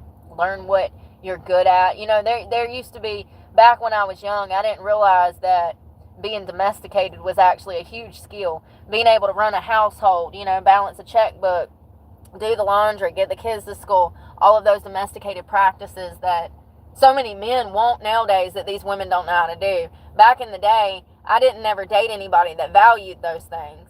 And then I dated somebody that valued those things, and I was like, whoa, wait a minute. I didn't know this shit was important to anybody but me. You know what I mean? Because I dated a bunch of losers that were picky eaters, so they never wanted to eat my food. That's one thing I can't do. I will never date somebody that can't eat my food. If you don't appreciate food like me, I can't date you. Plain and simple, because that's what we're going to be doing a lot. So, you better get comfortable, because we're going to be eating a lot. I'm going to be cooking all the time, baking shit. Like, you know what I mean? So So to be with somebody that doesn't value one of my domestic qualities, it would never work. And that's what I'm saying. People get together and they don't even realize that they're not compatible. And I did that for a long time. I dated people that didn't value the skills that I had, or they would try to break me down like we were talking about earlier. But now that I'm older and I've dated somebody that appreciated those values because he needed those skills in his own house, then I realize now that it actually is very valuable, especially today. Like being able to do things like change your own tire and oil and like, I don't know, just being able to think outside the box and be able to get whatever it is done your way is a huge skill. I'm glad that my parents taught me how to take care of myself domestically, for sure. If they did one thing right, they trained me. They definitely trained me. Howdy. Hello, Lisa. Happy Saturday night. I need to like get me a little seat here and then put that camera up there, and then I can let's see if I can do that so that you can see back here. I didn't want to cut the light on because I don't want to give myself away. I guess you can. I guess it is better, but I need to turn it. I wish I could sit down there. Sometimes I do sit on the floor, but it's rare. It's very, very rare. Yo, did y'all ever see Storage Wars with Brandy and Jared? Do you know that they got a divorce? Brandy's got her own special on. Well, I guess it's like 3 years old now. I be talking stuff like about shows like it's brand new because it's new to me. Lord, those episodes of Teen Mom felt like I took a spaceship back to 2009. That was crazy. I'd never watched the full episodes of Teen Mom. That is crazy. That is a show that we witnessed the family dynamic of drugs, lack of parental parenting. That show is wild. The amount of abuse that went on in Teen Mom is unbelievable. From Amber beating up Gary to Brianna and her mama fist fighting to, I mean, everybody was just, it was drama, you know? Like the family dynamics, we could see why these girls had gotten pregnant young. Janelle, you know what I mean? It was like, oh, this is no surprise. Barbara, the way that Barbara talks to her daughter, you know, Janelle, listen, that Janelle grew up in a toxic household. There's no question about it. Her mother treated her like she was her sister, and it's toxic. And you can see all of these girls' stories, how toxic their upbringings were. That was shocking to me. That's very shocking. What was the other one that I just watched? Shit. I just said it. I just said it.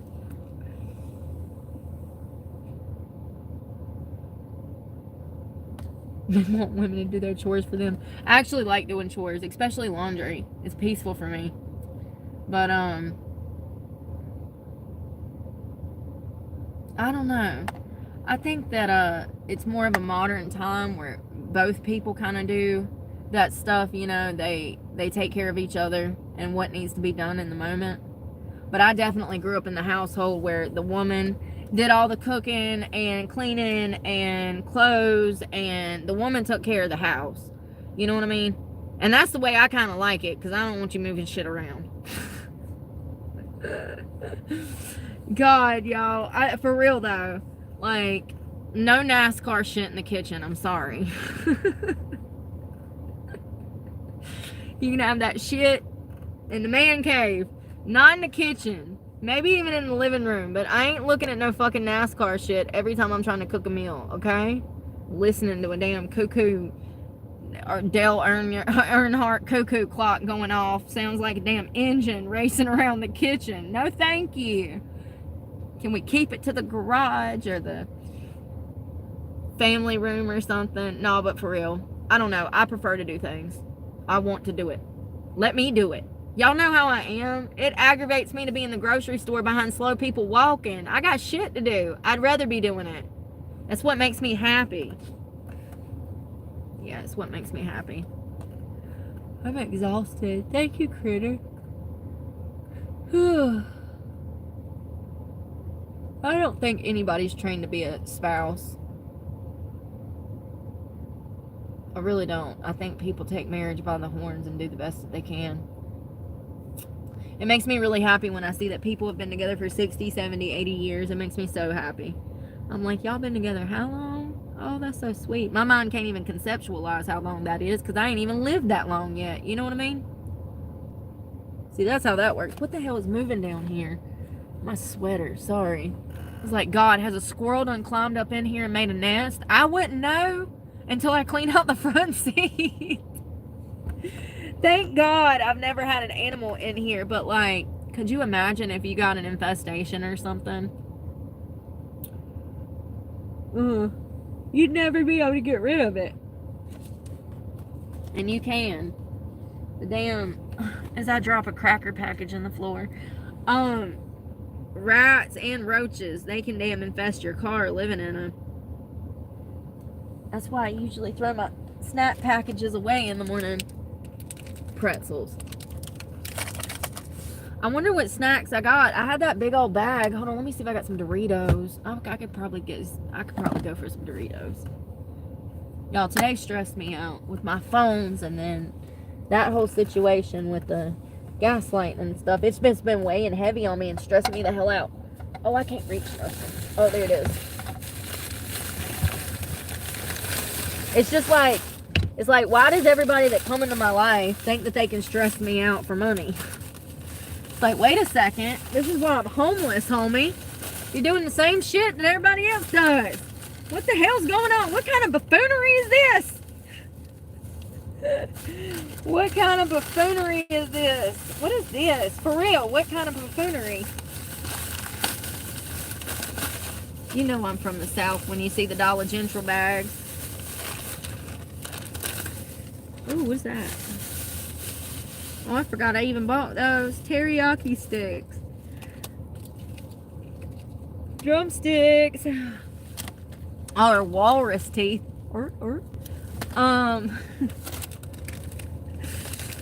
Hot Flamos that, hey, I'm gonna coin it. Hot Flamos. I'm coining it now. Hot Cheetos, hot Flamos. I'm coining it now. Hot Flamos. I need to eat. My sugar's low. That'll give me heartburn, though. That's salt and vinegar. And I got bridge mix. Shit. I guess I ate all the Doritos. Sounds like me. Chocolate. I better put them damn flaming hot Cheetos up. Because if I eat those tonight in my sleep, I will be sick in the morning. That thing will damn cause me to have an ulcer. Oh no, come back. Baby, come back. Shine your bright light on me. You always tried me. And I can't find my bonnet. I washed it and then she disappeared. Oh shit, I got a whole nother bag of snacks. Let's see what's in this one. What is this? Teriyaki beef jerky. Oh god. My arms hurt from last night. Trail mix. Oh, that shit was good. I ate that shit in my sleep. It's peanut butter. Shit. It's like these crunchy sticks that you stick in this jelly. Peanuts. Caramel salted peanuts. What kind of trail mix is that? Tropical. Listen. I don't know if I want to struggle through this tonight. If I'm being honest, I don't. I'm just going to lay out some beef jerky. Oh, shit. I forgot I had those 2 beef sticks. I'll just eat the beef sticks.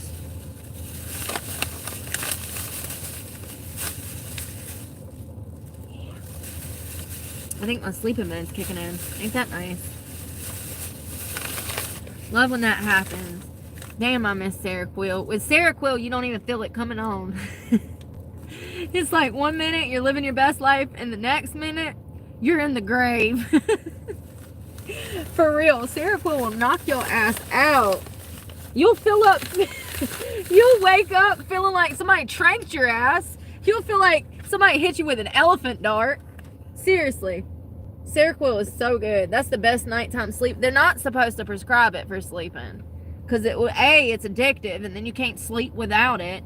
And B, it's a psychotic medication, if I'm not mistaken. You're only supposed to give that to people that are bipolar. It's not good to take with no, I wish I did stash money. I ain't got no money to stash. I don't even carry cash. Stash money from what? What money? Did I forget a check or something? Do I need to come pick up a check from somewhere? Stash what money?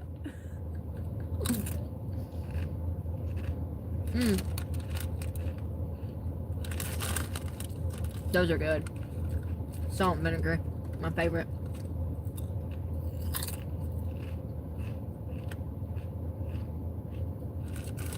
Girl dinner.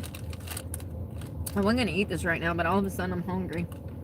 What if my schedule is messed up because it's so damn hot I can't function? I wonder if that's what it is. I wake up in the morning, I'm so hot. And it don't quit. It don't quit till the sun goes down. I spend the whole day running from the sun.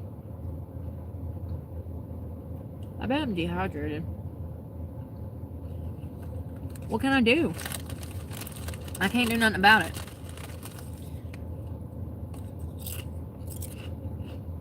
I need some electrolytes.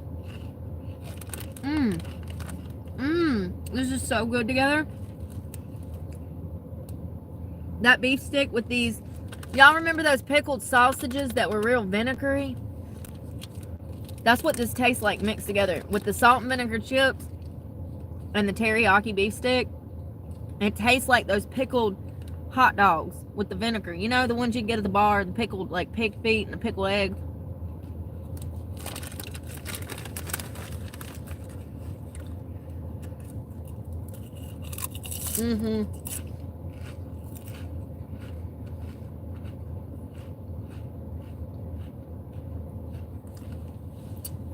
I've never had one of those critter. This one is an old one. I don't even think they sell them anymore. I've seen those though. Those are the fatter ones. I'm talking about the older ones that were skinny. They were almost the size of that. They were a little bit bigger than that. They look like a hot dog. And I haven't seen a real one in a long time. They had a distinct flavor too. They were my favorite. I've never tried that brand, but I've seen it. Maybe Hot Mamas. Those are okay. I know those. They're the pink hot dogs. That's kind of what it tastes like. And the vinegar chips. Well, that's what makes the hot dog taste that way, is the vinegar. That's why they were so damn good.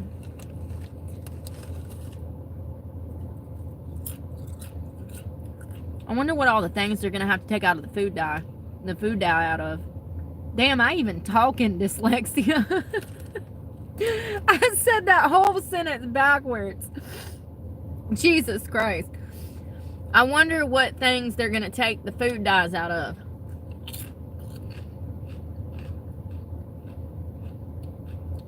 They got rid of like yellow 40, a red 40, yellow number 5. I was about to say that shit backwards.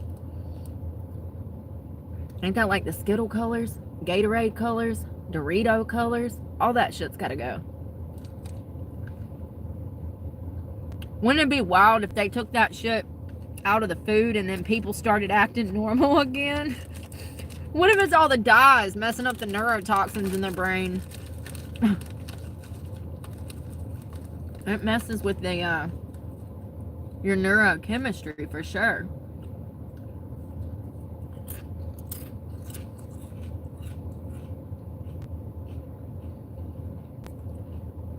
I do have bottled water. I also have coconut water, and these are cold because they've been in here in the AC. That's one thing I will say, is that new AC unit works good.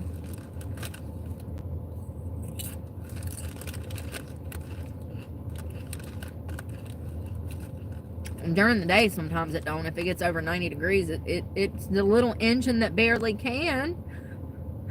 But you do. Thank you so much for all you do. The little engine that barely can. I gotta be thankful for her. I gotta praise her.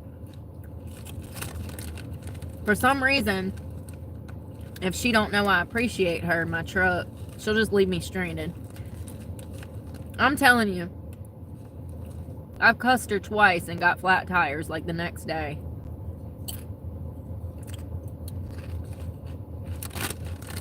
I'd be like, I don't even want this POS. And then boom, I got a flat tire. I hurt her feelings. It was payback. Car lives matter. Cars have feelings. My Betty does. It's my whole home. No, I'm about to go to bed. My medicine.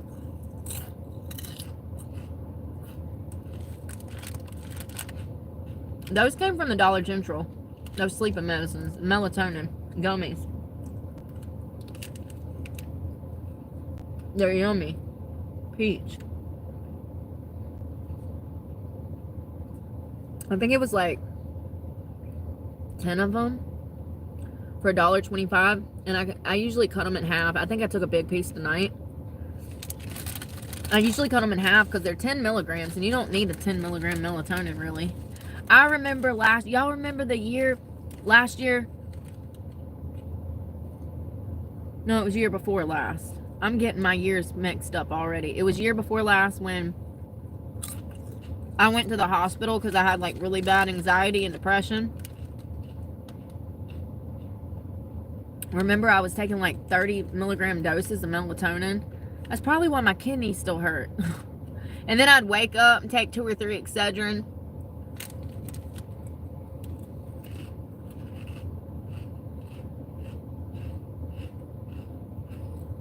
Isn't it sad that we have to push ourselves that hard, that we put ourselves in danger just trying to survive, have the energy to go commit to our daily lives?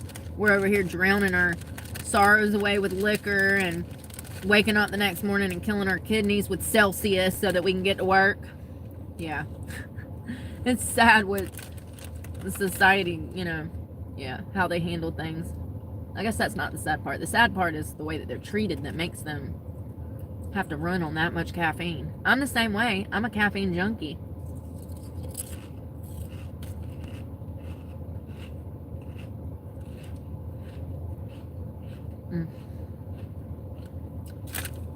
Damn, I lost my sausage. My last bite.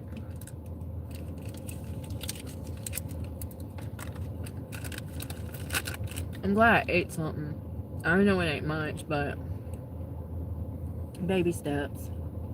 Today was such a shit day that it literally just fucked up my whole rhythm of eating. And that's what I'm saying. I can't be around people that put me in the state. I can't. It's detrimental to my health and my well-being.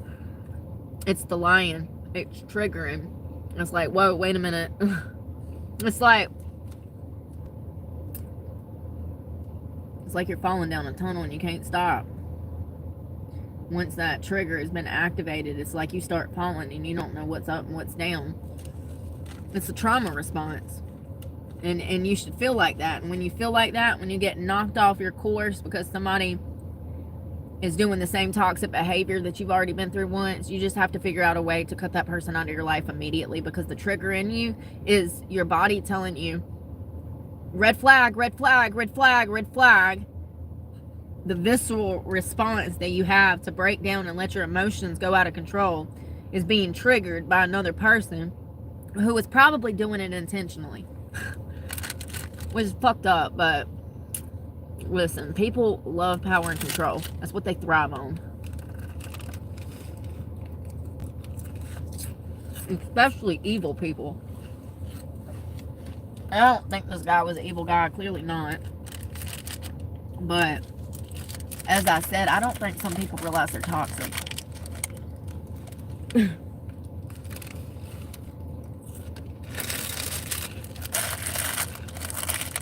And I think they're addicted to toxic. I'm trying to go in the opposite direction. Where's my baby wipes?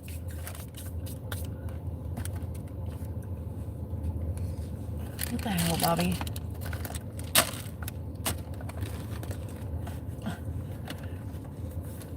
Oh, I just don't own any baby wipes anymore, do I? Interesting. I have another one right here. Where does hell it just grew legs. Swear to God. I had those Johnson & Johnson ones. I brush my teeth in the shower. I'm not brushing them before bed, if I'm being honest. And not today, Satan. I have to figure out what I'm going to do with my hair.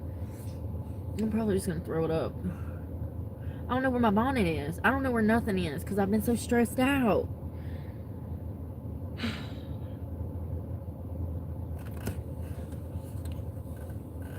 Last night, I took it and I just threw it up in this like this.